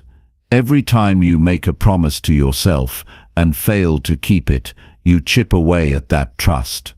On the other hand, when you follow through with your commitments, no matter how small they may seem, you reinforce your integrity and grow stronger. Self-trust isn't something that happens overnight. It's built through consistent action. It's created by doing what you say you will do, day in and day out, regardless of the circumstances. The problem many people face is that they are quick to make promises, but slow to follow through. It's easy to say, "I'll start tomorrow," or "I'll do it later," but when you delay fulfilling your promises, you rob yourself of the opportunity to prove that you are someone who can be trusted. And the more you let yourself down, the less you begin to believe in your own capabilities. It's a vicious cycle that slowly erodes your confidence. So the question becomes, how do you begin to build that self-trust? The first and most powerful step is to make promises that you know you can keep. It's tempting to make grand, ambitious commitments to change your life, to become the person you've always dreamed of. But if those promises are unrealistic, you are setting yourself up for failure. When you create promises that you can actually fulfill, you are already on the path to success. Start small. Don't commit to a 3-hour workout session when you've never worked out before. Don't promise to write a 10,000-word essay when you've barely started writing. Instead, promise yourself something manageable. Promise that you'll do 10 push-ups today. Promise you'll write 500 words. When you meet those promises, you build trust in yourself. You prove to yourself that you can follow through. And that feeling of success builds momentum for even bigger promises. Another essential aspect of building self-trust is being kind to yourself when things don't go as planned. You will stumble. You will falter. That's part of being human. What matters most is how you handle those moments. If you're too hard on yourself when you don't follow through, you'll begin to view yourself as unreliable or incapable. This creates more self-doubt, making it harder to trust yourself next time. Instead, embrace failure as part of the process. Understand that life is unpredictable, and sometimes things will get in the way of your plans. When that happens, don't punish yourself. Just pick yourself up, reframe the situation, and get back on track. Each time you do, you reinforce your self-trust. When you commit to something, no matter how small, you're giving yourself an opportunity to prove your reliability to yourself. This is crucial because self-trust is built through action, not just intention. We all know the difference between wanting to do something and actually doing it.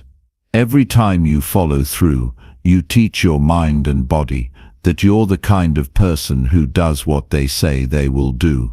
Over time, this will become your identity. You'll stop doubting your ability to follow through because you'll know that you can. But building self-trust isn't just about keeping promises.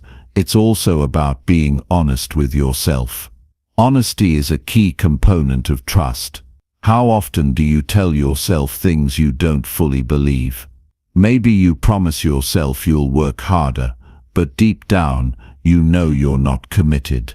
Maybe you tell yourself you'll stop procrastinating, but you keep finding excuses. If you're not being honest with yourself about what you truly want and what you're truly capable of, it will be nearly impossible to build trust.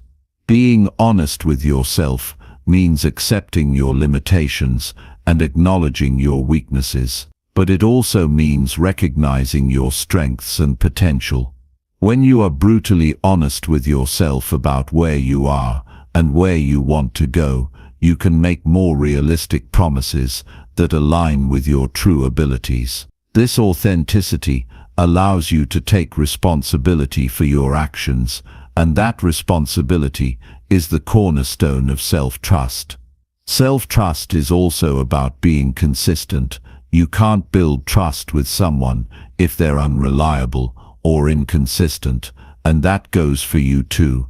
If you promise yourself to work on a project every day, but only do it sporadically, you're creating doubt in your own abilities. Consistency is key to proving to yourself that you are someone who can be trusted. But here's the thing, consistency doesn't mean perfection. It doesn't mean that you have to be perfect every single day. What matters is that you show up and do what you said you would do, even when you don't feel like it. Consistency means making the decision every day to honor the promises you've made, even when life gets busy, stressful, or difficult. Each time you do this, you prove to yourself that you are capable, and this reinforces your sense of self-worth and reliability. One of the biggest obstacles to building self-trust is fear. Fear of failure, fear of not being good enough, fear of not living up to expectations. But fear only weakens your ability to trust yourself. When you allow fear to dictate your actions, you limit your potential and avoid taking the necessary steps to fulfill your promises. Overcoming fear is an essential part of building self-trust, and it starts with taking action despite the fear. The more you take action in spite of fear, the more you will realize that you are stronger than you thought. To build self-trust, you also need to make a commitment to your long-term vision. It's easy to get sidetracked by distractions and short-term temptations, but staying focused on your long-term goals is crucial for building self-trust. Every time you prioritize what matters most to you, whether it's your health, your career, or your personal development, you send a message to yourself that you are worth the effort. Your future self will thank you for the promises you keep today. Lastly, it's important to celebrate your wins. Acknowledge when you followed through on a promise. Recognize your accomplishments, no matter how small they may seem. When you celebrate your progress, you reinforce the belief that you are someone who can be trusted, and you motivate yourself to continue on the path toward growth. Building self-trust takes time, and it's a process that requires patience, consistency, and a willingness to be honest with yourself. But every promise you keep is a victory. Every small action that aligns with your commitments is a building block in the foundation of trust you are creating within yourself. And as you continue to honor your promises, you will find that self-doubt becomes a thing of the past. You will trust yourself more, believe in your abilities more, and achieve more than you ever thought possible. Keep your promises, and you will build a life that is rooted in the most powerful thing you can possess, self-trust. Chapter 13. Use your breath to anchor yourself in tough moments. In the midst of chaos, when the world feels overwhelming, there's one simple tool you have at your disposal: your breath. It's a tool that is always with you, and when used correctly, it has the power to ground you, calm your mind, and restore your focus. It is in these moments of intensity, when everything seems out of control, that you need to remember the strength that lies within you, the power of your own breath. Every stressful situation is an opportunity to control how you respond. Life will always throw challenges your way, but it's not what happens to you that defines your experience. It's how you choose to react. The key to remaining calm, grounded, and in control is to tap into your breath. By focusing on your breath, you create a space where your mind can settle and your body can reset, no matter what's happening around you. The breath is your anchor. When things start to spiral and your thoughts begin to race, the breath is the one thing you can rely on. It is a natural, powerful force that connects your mind and body, and when you bring awareness to it, you regain a sense of control. Stress, anxiety, and overwhelm are all rooted in the mind, but by focusing on your breathing, you can step out of the whirlwind of thoughts and into a state of calm clarity. It's easy to forget how powerful the breath is, especially in moments of panic. When we're stressed, our breathing becomes shallow, fast and erratic. We start to breathe from the chest rather than from the diaphragm, and this only amplifies the stress. The key is to break that pattern. The moment you notice your breath becoming shallow or fast, you've already identified an opportunity to take control. This is where the power of conscious breathing comes into play. Begin by taking a deep breath in, filling your lungs completely. Hold it for a brief moment, and then slowly exhale. The longer and more deliberate the exhale, the more it activates your body's relaxation response. By consciously breathing in this way, you activate the parasympathetic nervous system, which helps to lower your heart rate, reduce the production of stress hormones, and bring a sense of peace and calm to your mind. This is your body's natural reset button, and it's always available to you. One of the most effective breathing techniques to calm your mind in stressful situations is known as box breathing. Box breathing involves inhaling for a count of 4, holding your breath for 4 counts, exhaling for 4 counts, and then holding again for 4 counts. This simple rhythmic breathing pattern helps to balance your nervous system, reduce anxiety, and restore your sense of control in the moment. It's called box breathing because it's structured like a box with 4 equal parts: inhale, hold, exhale, hold. You can use this technique anytime you feel overwhelmed, whether you're dealing with a stressful work situation, a tough conversation, or an unexpected challenge. But why does the breath work so well in these moments? It's because breath is a direct link between the mind and the body. When your mind is racing, your body becomes tense, and when your body is tense, your mind becomes more agitated. Breathing deeply allows you to break that cycle. It creates a bridge between the two, allowing you to find your center and reconnect with yourself. The more you practice conscious breathing, the more you'll find that you can return to this sense of calm whenever you need it. In challenging situations, it's natural to want to react immediately, to speak, to move, to act. But often the most powerful thing you can do is pause. Before you respond, before you make a decision, take a moment to breathe. Just a few seconds of focused breath can help you step back from the situation, create space between stimulus and response, and regain your clarity. This pause gives you the time to reflect on how you want to handle the moment, rather than reacting impulsively. And in that pause, you'll find your true strength. Another powerful aspect of breathing is its ability to reframe the moment. Often when we feel stressed or overwhelmed, we start to catastrophize, we assume the worst will happen, or we imagine the worst-case scenario. The breath allows you to create a sense of calm detachment from these thoughts. When you breathe deeply, you create a mental space between yourself and your worries. Instead of identifying with the stress, you begin to see it for what it is, a temporary sensation that will pass.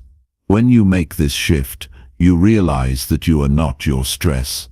You are the one who has the power to rise above it. In moments of great stress, it's easy to feel out of control, like you're being pulled in 100 different directions.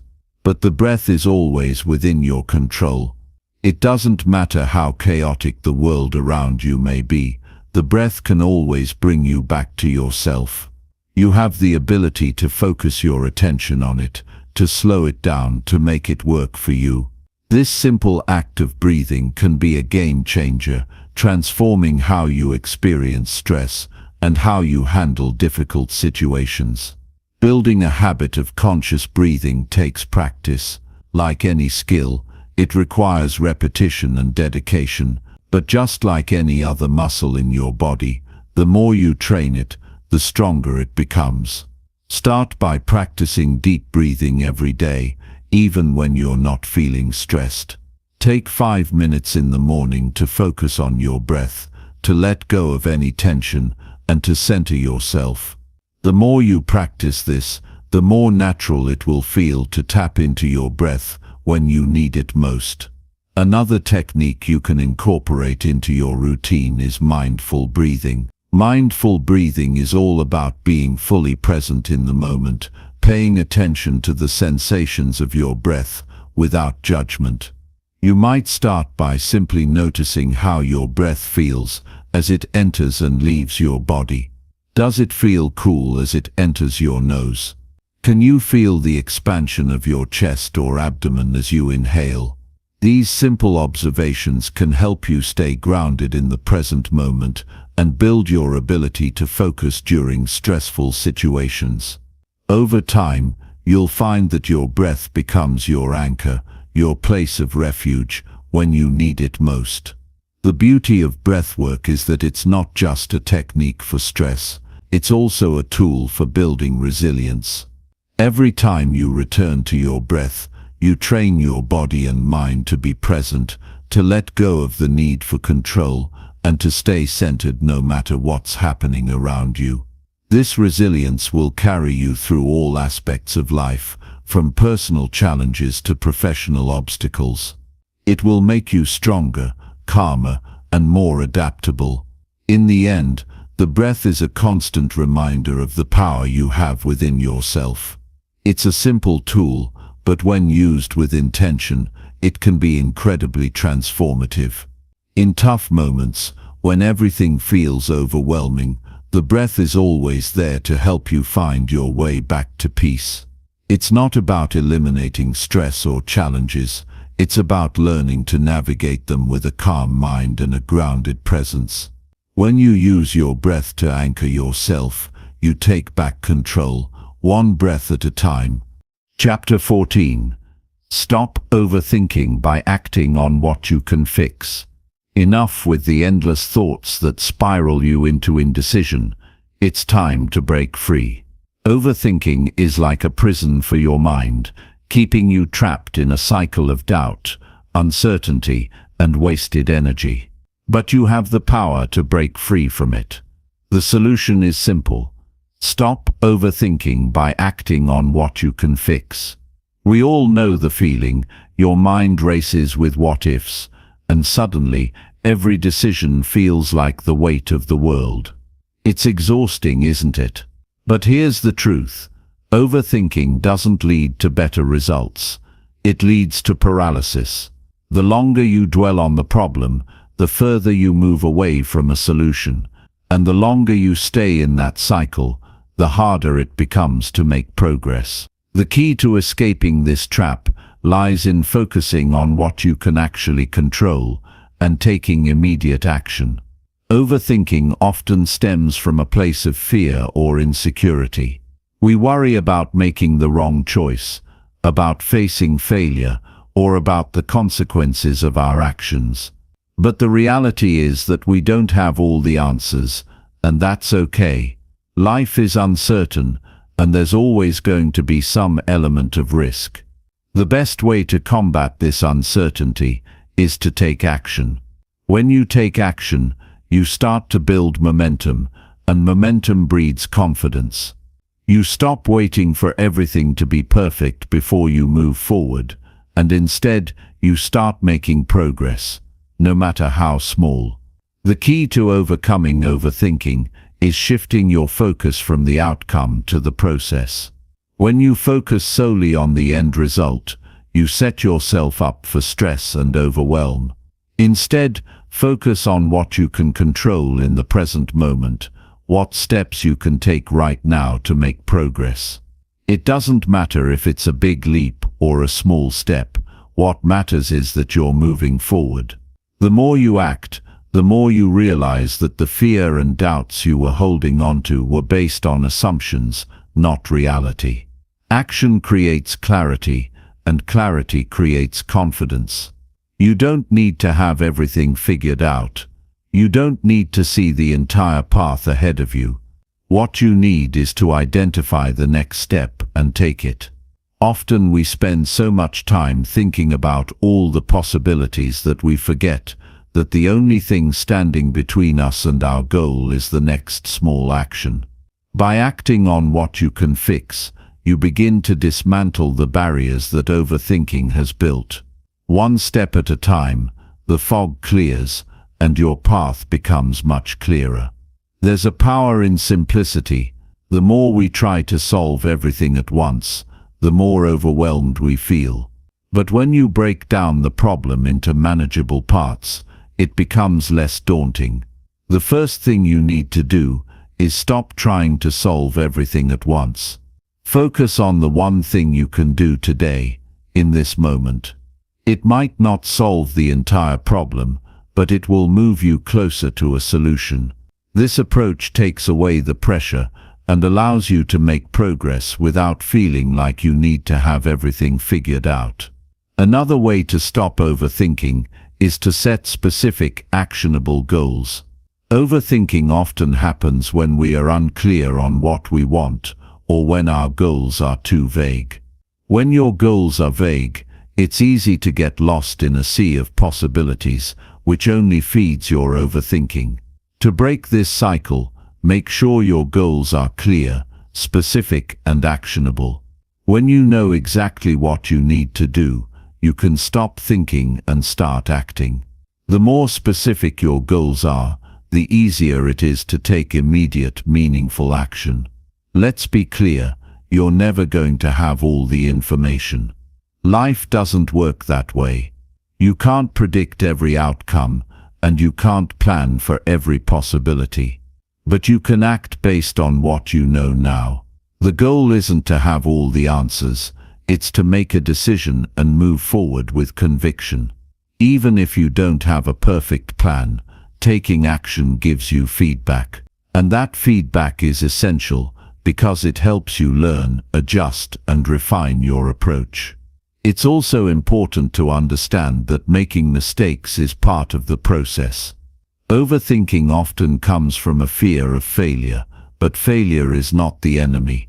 Inaction is. Every step you take, even if it doesn't lead to the perfect result, moves you closer to where you need to be. Mistakes aren't setbacks, they're opportunities for growth. When you act, you get real-world feedback that helps you refine your approach and move closer to your goal. Overthinking keeps you stuck in theory, while action propels you forward into practice. To stop overthinking, you need to develop the habit of taking small actions every day. The more you practice this, the more natural it becomes. Start with something simple. Commit to taking one action today that brings you closer to your goal. It doesn't have to be a big move, just one small intentional step. As you do this consistently, you'll find that you naturally start to think less and act more. Over time, this builds into a powerful habit that propels you forward. Overthinking often arises from the fear of the unknown, the fear of making the wrong decision or choosing the wrong path. But here's the truth, not making a decision is in itself a decision. By not acting, you're choosing to stay where you are, stuck in the same place with the same fears. So choose to act. Choose to make a decision, even if it feels uncomfortable. Choose to trust that the action you take today will lead to growth and progress, even if you don't have all the answers right now. When you start taking action, you'll also find that the pressure to have everything figured out begins to fade. You realize that life doesn't need to be perfect for you to move forward. Action doesn't require certainty, it requires courage. And the more you practice acting without overthinking, the more you build that courage. With each decision, each action, you strengthen your ability to trust yourself and your ability to move through uncertainty. So the next time you find yourself overthinking, take a step back and ask yourself, what can I do right now? And then do it. Stop waiting for the perfect moment or the perfect plan. There will never be a perfect moment. There is only the moment you have now. By focusing on what you can control and acting on what you can fix, you take back your power. You free yourself from the mental prison of overthinking and open the door to progress. It's time to stop thinking about what might go wrong and start doing what you know can go right. The only way out of overthinking is through action. Take that step now. Chapter 15. Write down what you feel to gain clarity fast.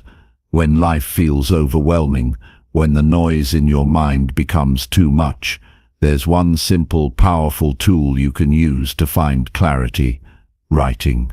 It sounds so simple, yet it's often the key to unlocking a deeper understanding of ourselves. Writing down what you feel is the quickest way to clear the fog, organize your thoughts, and regain control over your emotions. If you're ready to see your challenges for what they truly are, then pick up the pen and start writing. This practice will help you not only find clarity, but also understand the direction you need to take. We often get so caught up in our heads, lost in the chaos of our thoughts, that we forget to take a step back and look at things from a different perspective. The constant mental chatter can be paralyzing, preventing us from taking the necessary steps forward. This is where writing comes in. When you write down your feelings, you are able to step outside of yourself, look at your emotions, and analyze them with a clear mind. The very act of writing slows your thoughts down and gives you the space to think critically. Think of it like decluttering your mind. When you don't write things down, your thoughts pile up like a messy room that you avoid cleaning.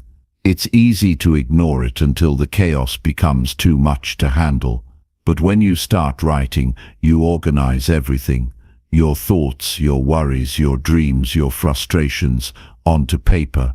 This externalizes the mess that exists inside your mind and allows you to see things clearly. Suddenly, what once seemed like an impossible problem becomes much more manageable. The first thing writing does is force you to focus. Often when we're overwhelmed, our minds are scattered. We jump from one thought to another, unable to settle on a single issue long enough to solve it. Writing, however, requires focus. You can't write something down unless you have some sense of clarity about it. The moment you put pen to paper, you're forced to slow down and pay attention to what's really bothering you. You can't run away from your emotions because they're right there in front of you. This is the beginning of clarity. Once you start writing, you'll be amazed at how your thoughts begin to organize themselves. You might have had a jumble of emotions swirling inside you, but once you start putting them into words, they become much clearer. You'll see patterns in your thoughts that you didn't notice before, and you'll begin to understand why you're feeling the way you are. By simply writing down what you feel, you gain access to a deeper level of self-awareness. Writing also helps you detach from your emotions. Sometimes when we're caught up in our feelings, it's hard to think logically. We might get stuck in fear, frustration, or anger, and those emotions cloud our judgment. But when we write, we step outside of the emotional whirlwind and gain a more objective perspective. We start to realize that our feelings are just that, feelings. They don't define us, and they don't control us unless we let them. Writing helps you see your emotions as separate from yourself, allowing you to process them without being overwhelmed. But don't just write what's going wrong. Write about the things that are going right too. It's easy to focus on the negative, especially when life feels hard, but writing down the good things is just as important. When you put your positive thoughts and experiences on paper, you create a balance. This act reminds you of your strengths and accomplishments.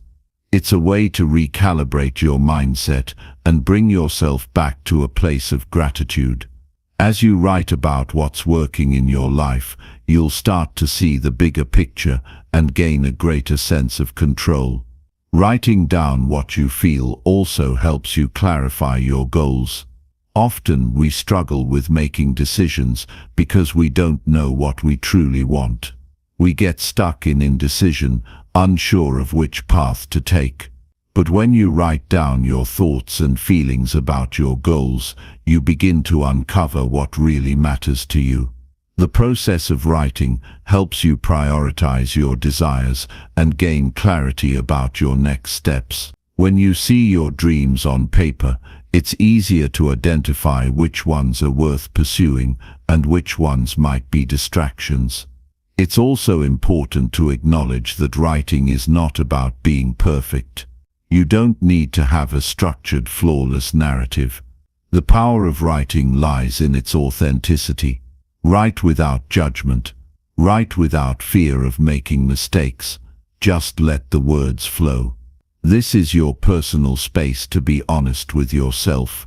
The beauty of writing is that it allows you to express everything you need to without holding back. There are no wrong answers. There's no right way to write. There's only your truth, your raw emotions, and your honest self-expression. When you start writing, don't worry about grammar, spelling, or punctuation. That's not the point. The point is to get your thoughts out of your head and onto paper. It's about clearing space in your mind so you can think more clearly. Let go of any expectations you may have and just let yourself write freely. There's a certain magic in doing so. As your pen moves across the page, you'll begin to see patterns, solutions, and insights that were previously hidden from you. Another reason why writing is so powerful is that it helps you process complex emotions. Life is not always black and white, and sometimes we feel a range of conflicting emotions that are hard to make sense of. When you write down what you feel, you start to untangle those emotions. You might realize that what you thought was frustration is actually fear, or that what you thought was anger is actually sadness. Writing allows you to dive deeper into your feelings and understand the root cause of your emotions, but it doesn't stop there. Writing also helps you create action plans. It's one thing to understand your emotions, but it's another thing to take action. Once you've gained clarity about your feelings, your next step is to figure out what to do with that information. Writing gives you the opportunity to identify the changes you want to make and the steps you need to take to achieve them. By putting your thoughts into a concrete plan, you create a roadmap for moving forward. It's like giving your emotions purpose.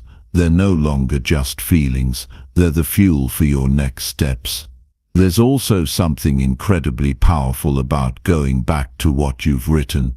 After you've spent time reflecting on your feelings, reading what you've written can be a revelation.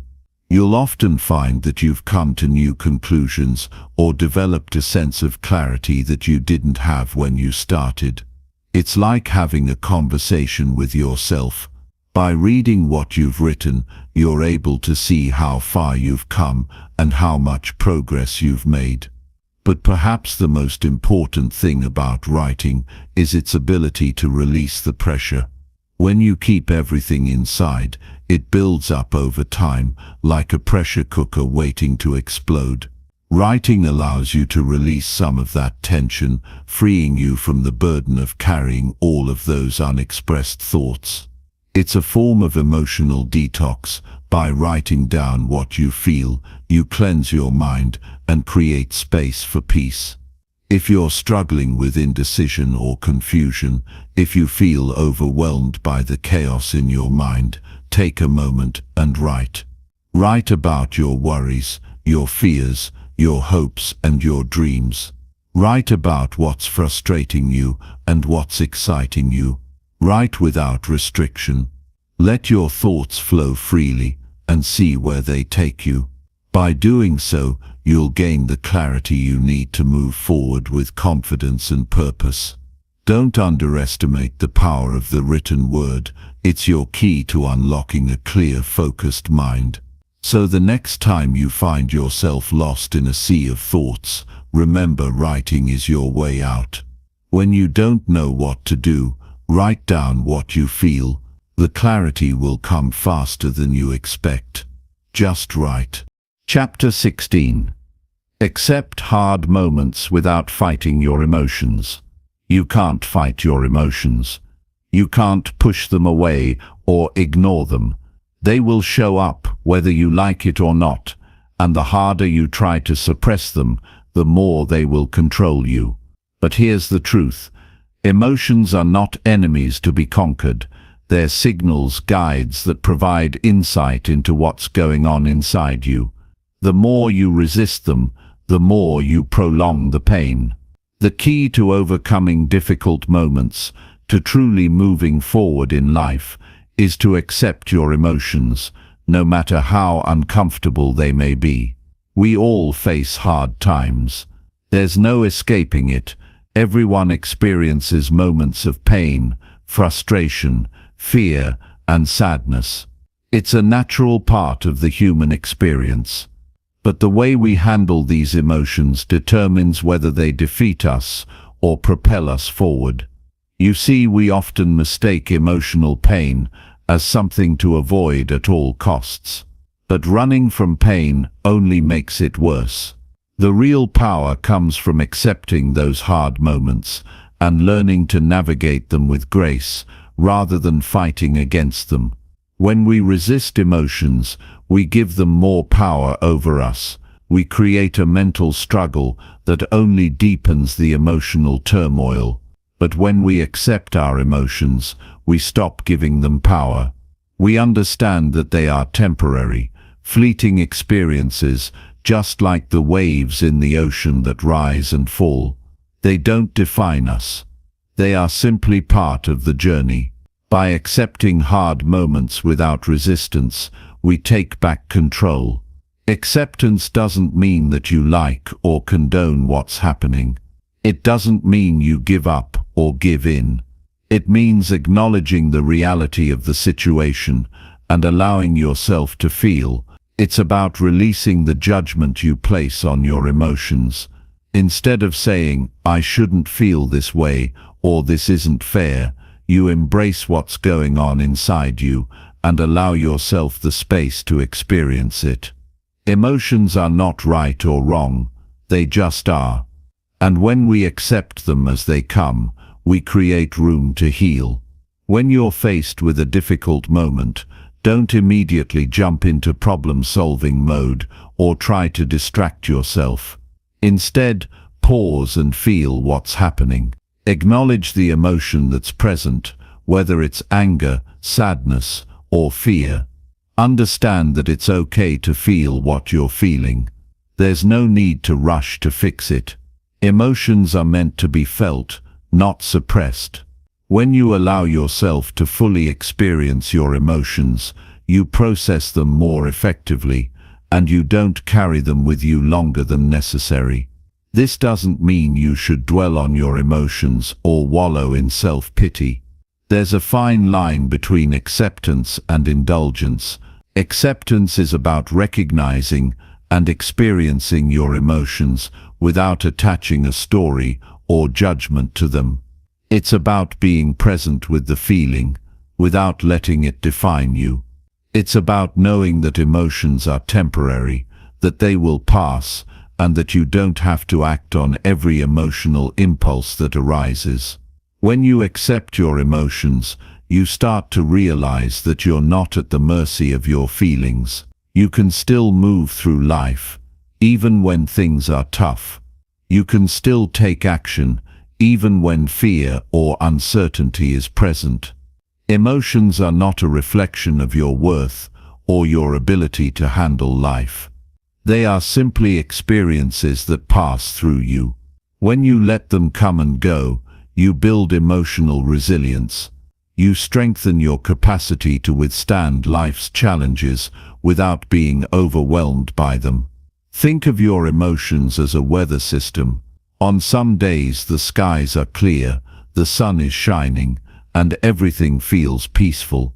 On other days, the storm clouds gather, and the rain comes pouring down. But just like the weather, your emotions are constantly shifting. Some days are easier, and others are more difficult. But none of them last forever. The rain will stop, the clouds will part, and the sun will shine again. The more you accept your emotions, the more you learn to ride out the storms without letting them knock you down. The more you fight against your emotions, the more energy you waste. Resistance is exhausting. It's like trying to push a boulder up a hill. You'll only tire yourself out and never reach the top. But when you stop resisting, when you accept what's happening and allow yourself to feel, you free yourself from that struggle. You stop fighting with yourself and start flowing with life. There's immense power in acceptance. It's not about passively sitting back and letting life happen to you. It's about taking control by releasing control. By accepting the hard moments, you allow yourself to respond from a place of calm and clarity, rather than reacting from a place of fear or frustration. You become more centered, more grounded in the present moment, and better equipped to handle whatever challenges come your way. Acceptance also opens the door to self-compassion. When you're struggling, it's easy to beat yourself up for not handling things perfectly. You might tell yourself that you should be stronger, or that you shouldn't feel the way you do. But that only adds to the emotional weight. By accepting your emotions without judgment, you give yourself permission to be human. You acknowledge that it's okay to have difficult days, and that it's okay to feel vulnerable. You stop criticizing yourself for being imperfect, and instead offer yourself the same compassion you would offer a friend. This level of acceptance doesn't come easily, especially if you've spent a lifetime resisting your emotions or pushing through difficult moments. But it's a practice, one that gets easier with time. Start by being aware of your emotional state. Notice when you're feeling upset, anxious, or overwhelmed, and instead of trying to escape it, sit with it for a moment. Feel what you're feeling. Don't try to change it or make it go away. Just observe it. The more you practice this, the less power your emotions will have over you. When you stop fighting your emotions, you stop making them your enemy. You stop seeing yourself as weak or incapable for feeling them. Instead, you start to see your emotions as part of your human experience. They are signals guiding you toward growth, healing, and understanding. The more you accept them, the more you learn from them, and the more you learn from them, the stronger and more resilient you become. So the next time you're faced with a hard moment, don't fight your emotions. Don't try to escape them or push them away. Accept them, feel them, and let them guide you toward greater self-awareness and emotional strength. Life is full of challenges, but it's how we handle those challenges that defines us. When we accept our emotions, we give ourselves the freedom to move through life with grace, resilience, and an unwavering belief that we can handle whatever comes our way. When you stop resisting the difficult moments, you'll realize that you've been strong all along. Your ability to endure, to feel, and to accept is your greatest strength. So next time life gets tough, embrace it. Accept what you feel, and know that this moment will pass just like all the others. You have the power to navigate it with calm, with clarity, and with confidence. Chapter 17. Reflect daily on how you handled pressure today. Pressure is not something we can avoid, nor should we want to. It's a constant in life. The challenge lies not in escaping pressure, but in how we respond to it. Every day, we are faced with moments that test our composure, our patience, and our inner strength. But here's the truth: how we handle those moments determines our growth.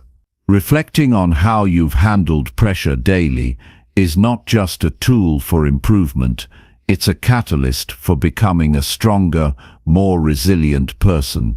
Every day brings its own set of challenges, whether it's a high-stakes meeting, a difficult conversation, a personal obstacle, or something unexpected that throws you off course. Pressure is inevitable. We all face it, and in those moments, we're forced to make a choice. Will we crumble under the weight, or will we stand tall, grounded in our ability to handle whatever comes our way? The power lies not in avoiding the pressure, but in reflecting on it. At the end of each day, take a moment to look back and ask yourself, how did I handle the pressure today? This simple act of reflection is where true growth happens. It's not about judging yourself or criticizing your actions. It's about observing and learning so you can improve tomorrow. In these moments of reflection, you gain clarity on how you responded to challenges, what worked, and what you can do differently next time. The pressure you face is not a reflection of your weakness, but rather an opportunity to strengthen your ability to handle future obstacles. When you take the time to reflect, you begin to understand your reactions. Did you stay calm under pressure? Did you let anxiety or fear dictate your actions? Were you able to think clearly and make decisions, or did the weight of the moment cloud your judgment? The key to becoming stronger under pressure is awareness. If you're not aware of how you respond, it's impossible to improve. Reflecting on your daily experiences gives you the chance to analyze those reactions, acknowledge your strengths, and pinpoint areas for growth. It's not about perfection, it's about progress. Each day, you have the chance to make incremental improvements that will compound over time. And that's the true power of reflection. It's a daily practice that sets you up for long-term success. When you reflect on how you handled pressure, you're not just evaluating the external situation. You're looking inward. You're questioning your mindset, your thoughts, and your emotions. Did you remain focused, or did distractions pull you away from what mattered most? Did you remain composed, or did your emotions take the lead? The answers to these questions reveal important insights about your own resilience. It's important to remember that pressure doesn't break us. It reveals us. It shows us what we're truly capable of. It reveals the strength we didn't even know we had. But it also shows us our weaknesses, areas where we can grow, and places where we can refine our skills. Reflection helps us take those weaknesses and turn them into strengths. The key is to create a space for this daily reflection. Whether it's at the end of your workday, before you go to sleep, or during a quiet moment in your day, take the time to pause and reflect. Ask yourself how you handled the pressure in the day's situations. Write down your thoughts. Notice patterns. When you reflect regularly, you'll start to see where you're succeeding and where you need to improve. This consistent self-assessment becomes a roadmap for growth. In moments of pressure, we often react instinctively. Our emotions take over, and we might say or do things we later regret. But when you reflect, you give yourself the space to pause before the next moment of pressure.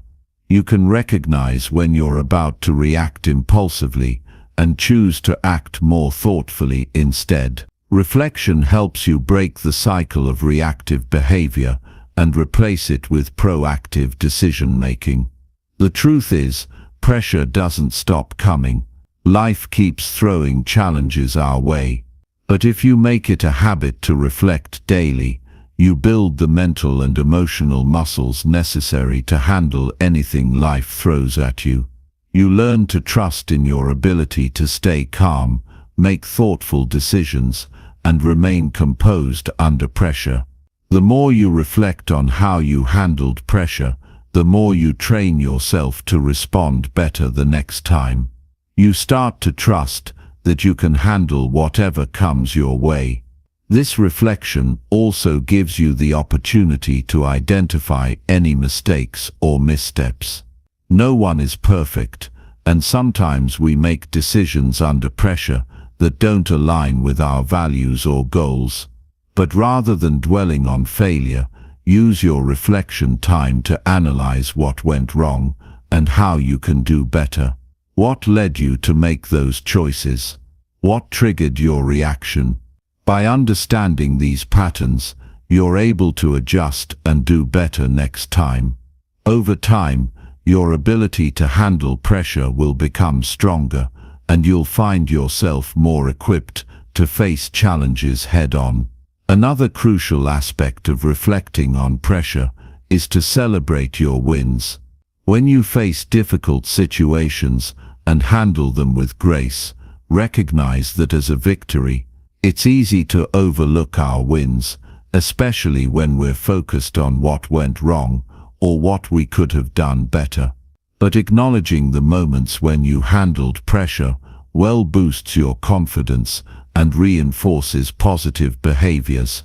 Celebrate the small victories because they build the foundation for even greater success in the future. As you continue reflecting on how you handle pressure, you'll find that your mindset shifts.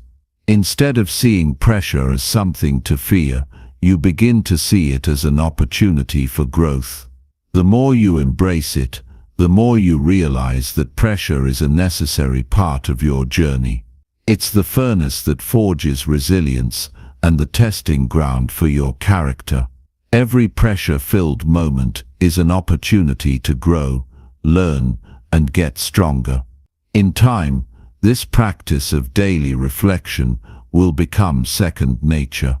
It will no longer feel like a task but a vital part of your routine. As you grow in your ability to handle pressure, you'll begin to notice that the pressure itself starts to feel lighter. What once felt overwhelming becomes more manageable. You develop a calm certainty in the face of adversity. The pressure that used to shake you will no longer have the same hold over you. Your capacity to handle pressure isn't something you're born with, it's something you develop. It's like any other skill. The more you practice, the better you get. Reflection accelerates this process. Every day that you reflect on how you handled pressure, you are conditioning your mind and emotions to react in a way that serves you. You are building a mental framework that allows you to navigate life's challenges with ease, rather than feeling overwhelmed by them. So make it a habit. At the end of each day, take a moment to reflect on how you handled pressure. Ask yourself the important questions, look for areas to improve, and celebrate your progress. This simple practice, done consistently, will unlock a new level of resilience and strength in you. You will grow into a person who doesn't just survive pressure, but thrives in it. You'll become someone who handles life's challenges with poise and confidence, knowing that no matter what comes your way, you have the tools to handle it. Reflect, learn, grow, and let pressure fuel your success. Chapter 18. Stay calm by focusing only on your next step. In moments of overwhelming pressure, your mind races, your heart pounds, and the weight of the world seems to fall on your shoulders.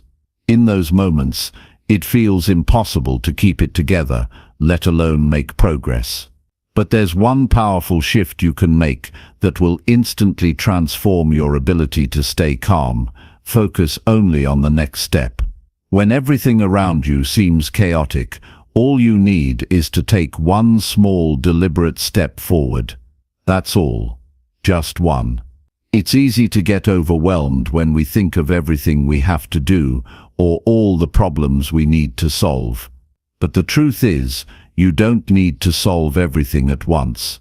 You don't need to figure out the entire journey, you just need to focus on the next step. This simple yet powerful shift will help you regain your composure and move through life's toughest moments with confidence and clarity. When you break down a big challenge into smaller, more manageable actions, you release the pressure that comes with trying to do it all at once. The key to staying calm isn't in controlling everything. It's in letting go of the need for perfection and just focusing on what you can do right now. When you focus on your next step, you give yourself permission to move forward, no matter how small the action might seem. You stop paralyzing yourself with the enormity of the task and instead shift your attention to what's immediately in front of you. Imagine you're standing at the base of a massive mountain, looking up at the peak. The climb seems insurmountable, and you're filled with doubt. But what if instead of focusing on the entire mountain, you simply focused on putting one foot in front of the other? Each small step you take gets you closer to your goal, and before you know it, the mountain no longer seems as daunting. It's not about conquering everything all at once. It's about making progress, step by step. This idea applies to every area of your life. Whether you're working on a personal project, dealing with a tough situation, or handling overwhelming emotions, all you need to do is focus on the next step. Stop thinking about the finish line and instead focus on what's right in front of you. What's the next move? What's the next decision you need to make? When you focus only on that, you take away the noise and the distraction. You make the process easier, more manageable, and less overwhelming. The problem with thinking about the big picture constantly is that it can paralyze you. You look at the enormity of your goals or the complexity of your situation, and it feels like too much to handle. But when you break it down and focus solely on the next step, the path ahead clears, you regain control over your thoughts, and you begin to move with purpose. Every small step you take builds momentum, and before you know it, you'll be looking back, realizing how far you've come. It's not about being perfect, it's about being persistent. Life doesn't always go according to plan, and sometimes things will go wrong. But when you focus only on the next step, you give yourself room to adapt, adjust, and keep moving forward. This mindset allows you to stay calm, even in the midst of chaos.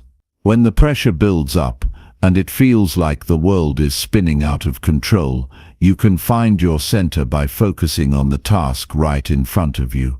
That's the power of focusing on the next step. The next step doesn't require you to have all the answers. It doesn't require you to know what will happen tomorrow or next month. It simply requires you to act now. So what's your next step? What's the one action you can take that moves you forward, even just a little? It doesn't need to be a huge leap. It just needs to be a step in the right direction. That's all it takes to break the cycle of overwhelm. Staying calm is a skill you can develop over time, and it starts by practicing this mindset shift. It's easy to get lost in your thoughts, to spiral into anxiety when things feel out of control. But when you focus on one step at a time, you stop letting your thoughts control you. Instead, you regain control over your actions. Every step forward is a victory, no matter how small it may seem. This is not about ignoring the bigger picture, it's about breaking it down into something that's more manageable. Focusing on the next step gives you clarity. It removes the stress of trying to control every outcome and allows you to move with purpose and intention. When you embrace this mindset, you'll start to notice that the weight of your burdens begins to lift. The sense of calm you're looking for is not in waiting for everything to fall into place perfectly. It's in taking action, no matter how small, and focusing solely on what's next. In fact, this approach is far more effective than waiting for the perfect moment or trying to plan out every step of the journey. Waiting for everything to be perfect is just another form of procrastination. The truth is, there is no perfect moment. There's only the moment you're in right now, and it's up to you to decide how to respond to it. When you focus on your next step, You stop waiting and start doing. You stop making excuses and start making progress. This method also helps you avoid the trap of overthinking. When you overthink, you get caught up in a web of endless possibilities, and the fear of making the wrong move paralyzes you. But focusing on the next step eliminates the overthinking. You don't need to have everything figured out. You just need to decide what your next move is and take it. One decision, one step at a time. That's how you build momentum. That's how you make progress. In your daily life, you can practice this technique by simply asking yourself, what's the next thing I need to do right now? Whether you're facing a tough situation, a personal challenge, or just the demands of everyday life, this question will help you stay grounded. Instead of looking at the mountain in front of you, you'll be focused on the next step up the slope. It's no longer about how long the journey will take or how difficult it will be. It's just about moving forward. The next step doesn't have to be grand or monumental. Sometimes it's simply deciding to take a deep breath, calm your mind and refocus. Sometimes it's just making one small decision that brings you closer to your goal. Other times it's picking up the phone to make an important call or writing down the first sentence of an essay you've been putting off. No matter what it is, it's a step, and that's what matters most. That's how you keep moving forward. As you continue practicing this, you'll start to notice that your ability to stay calm and focused in stressful situations improves. You won't feel as overwhelmed because you'll have the tools to handle the pressure. Instead of freezing up when things get tough, you'll move with purpose and confidence. You'll trust that the next step, no matter how small, is enough to keep you going. In the grand scheme of things, it's the next step that truly matters. The big picture can wait. The future will take care of itself, one step at a time. So when life feels overwhelming, when the pressure is building, take a moment, breathe and focus only on the next step. The calm you're seeking is not a destination, it's a practice. It's about finding your footing, even in the most chaotic of moments. Take that step and watch how it changes everything. Chapter 19. Set strong boundaries to protect your mental energy.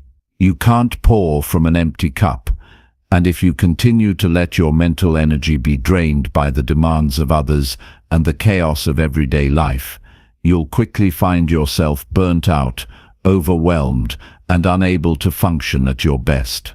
The only way to protect your mental energy, to ensure you can keep going strong day after day, is to set strong boundaries without apology. Boundaries aren't just about saying no to others, they're about saying yes to yourself. They're about preserving the very thing that fuels your ability to be productive, to be healthy, and to be the best version of yourself. Without strong boundaries, it becomes all too easy to let the needs and demands of others take precedence over your own well-being. And when you're not prioritizing your own needs, you quickly find yourself drained, exhausted, and unproductive. Boundaries are an act of self-respect, a way of protecting your energy so you can show up fully for the people and tasks that matter most. One of the biggest mistakes we make is thinking that we can endlessly give of ourselves without consequences. We say yes to everything because we don't want to disappoint people, we don't want to feel guilty, or we fear missing out on opportunities. But here's the hard truth. Saying yes to everything means you're saying no to yourself. And when you say no to yourself enough, it's only a matter of time before you find yourself completely depleted. The key to setting strong boundaries is understanding that they're not selfish, they're essential. In fact, they're the foundation of a healthy, successful life. When you set clear boundaries, you're showing yourself the respect you deserve. You're telling yourself that your time, energy, and peace of mind are worth protecting. And when you do that, You open up space to pour your energy into the things that truly matter. Start by becoming conscious of the things and people that drain your energy. These could be toxic relationships, negative environments, or tasks that aren't aligned with your goals. Every time you engage with something that drains you, you're losing a piece of yourself. That piece is irreplaceable, and every time you let it happen, you're telling your mind, "I'm not worth protecting." But you are. You have the right to protect your mental space, to guard it against things and people that don't serve your highest good. Once you've identified what drains you, you can begin to take action. It starts with saying no. It starts with recognizing that you don't need to explain yourself every time you set a boundary. You don't need to justify your decisions to anyone. Setting a boundary is not about being rude or unkind. It's about being assertive and clear about what you can and cannot tolerate. Boundaries create space for you to show up fully in the areas of life that matter, and they give you the mental energy to do it. Start small. Maybe it's saying no to a social invitation when you know you need time to recharge. Maybe it's telling a colleague that you're unavailable to take on extra work. Whatever it is, practice saying no without feeling guilty. The more you do it, the easier it becomes, and the more empowered you'll feel. Over time, you'll realize that when you respect your own boundaries, others will begin to respect them too.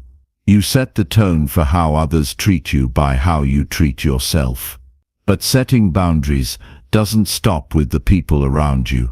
You also need to set boundaries with yourself.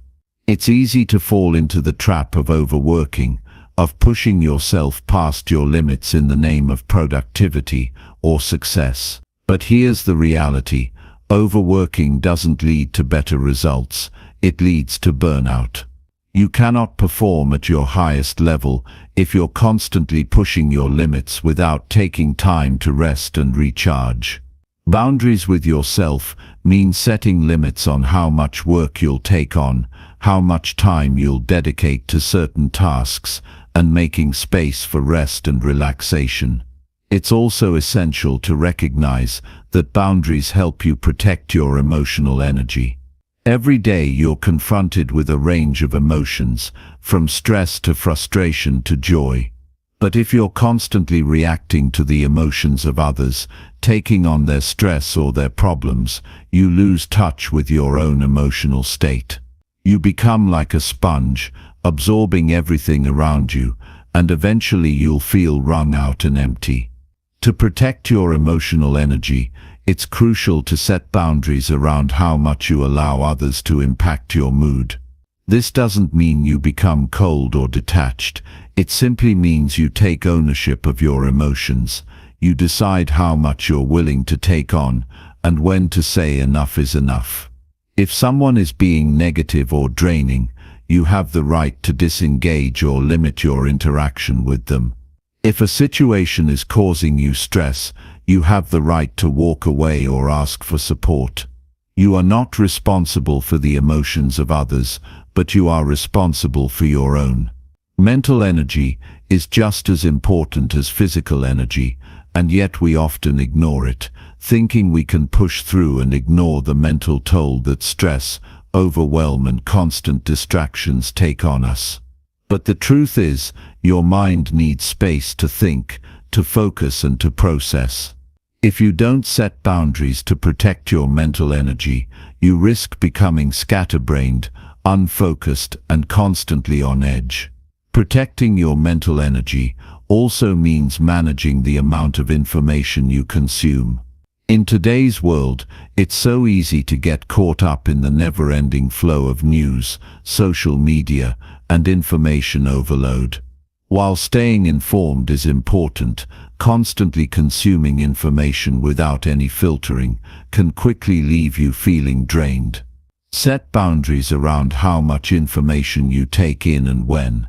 Limit your time on social media, take breaks from the news cycle, and create a mental reset routine where you disconnect from everything and give your brain the space to breathe.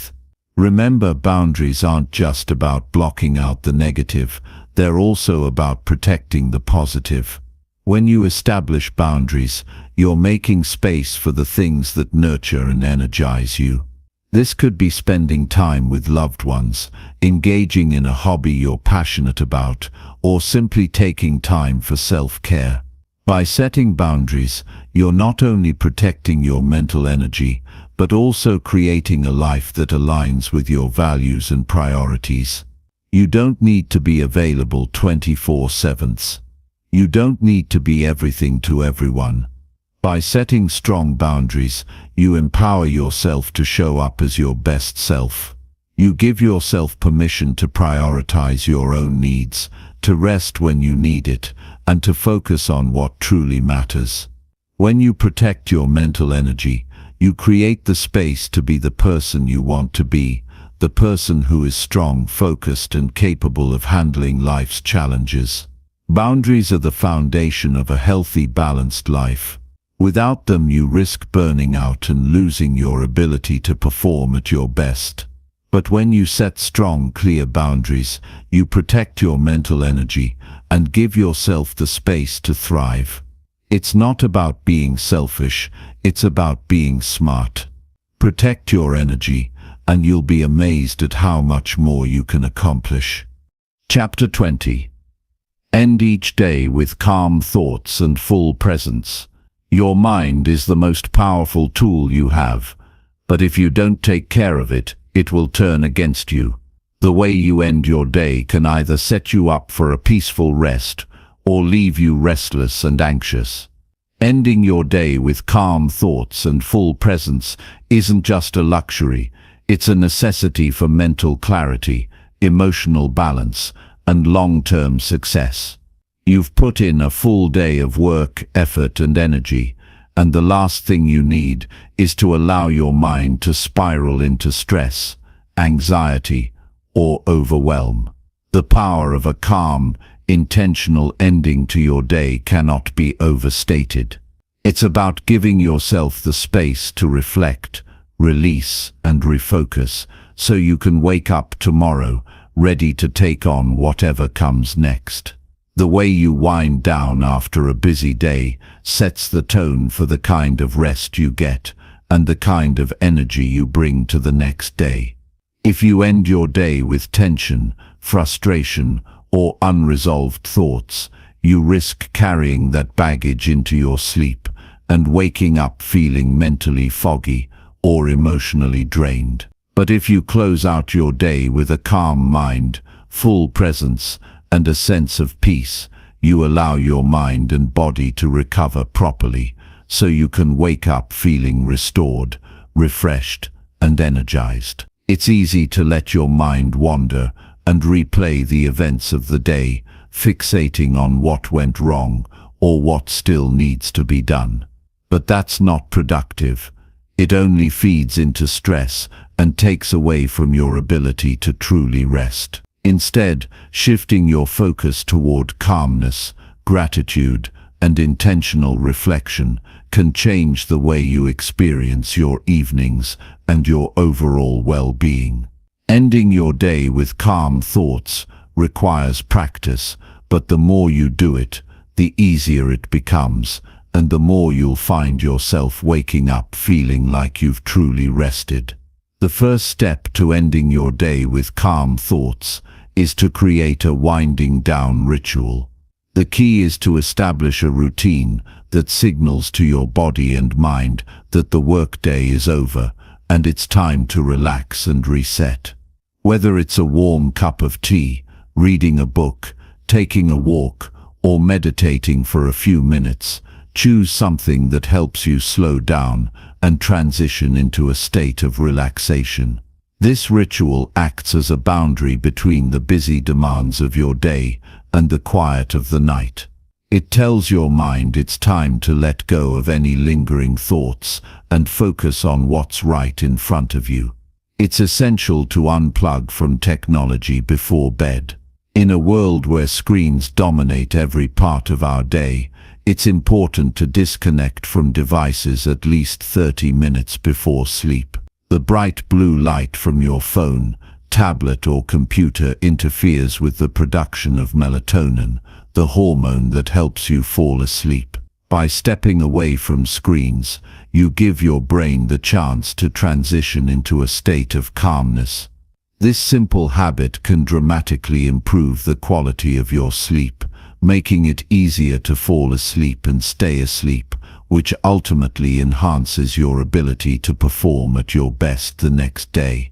Another powerful technique for ending your day with calmness is focusing on your breath. Breathing is a fundamental yet often overlooked tool for relaxation. When you feel yourself becoming stressed, overwhelmed or distracted, take a moment to breathe deeply. Inhale slowly for a count of 4, hold for 4 seconds, and then exhale for a count of 4. Repeat this process several times, and you'll immediately notice your body relaxing, your mind slowing down, and your thoughts becoming more centered. This simple breathwork practice helps to reset your nervous system, reducing stress and preparing you for a peaceful night's sleep. In addition to focusing on your breath, it's helpful to reflect on the day in a mindful way. Instead of dwelling on what went wrong or what you didn't accomplish, take a moment to acknowledge the positive aspects of your day. What went well? What moments brought you joy or satisfaction? Reflect on your wins, no matter how small they may seem. This shift in perspective helps you close the day with gratitude, which promotes positive emotions and a sense of accomplishment. Gratitude is a powerful tool for mental clarity and emotional resilience, and by practicing it at the end of your day, you train your mind to focus on abundance rather than scarcity. You may also find it helpful to write down your thoughts in a journal before bed. This can be a simple brain dump of everything that's on your mind, or it can be a more structured reflection on the day's events.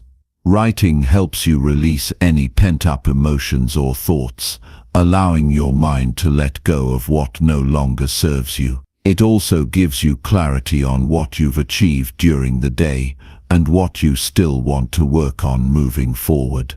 Journaling is a great way to gain perspective, reduce mental clutter, and feel more at peace with yourself. A crucial aspect of ending your day with calmness is letting go of the need to control everything.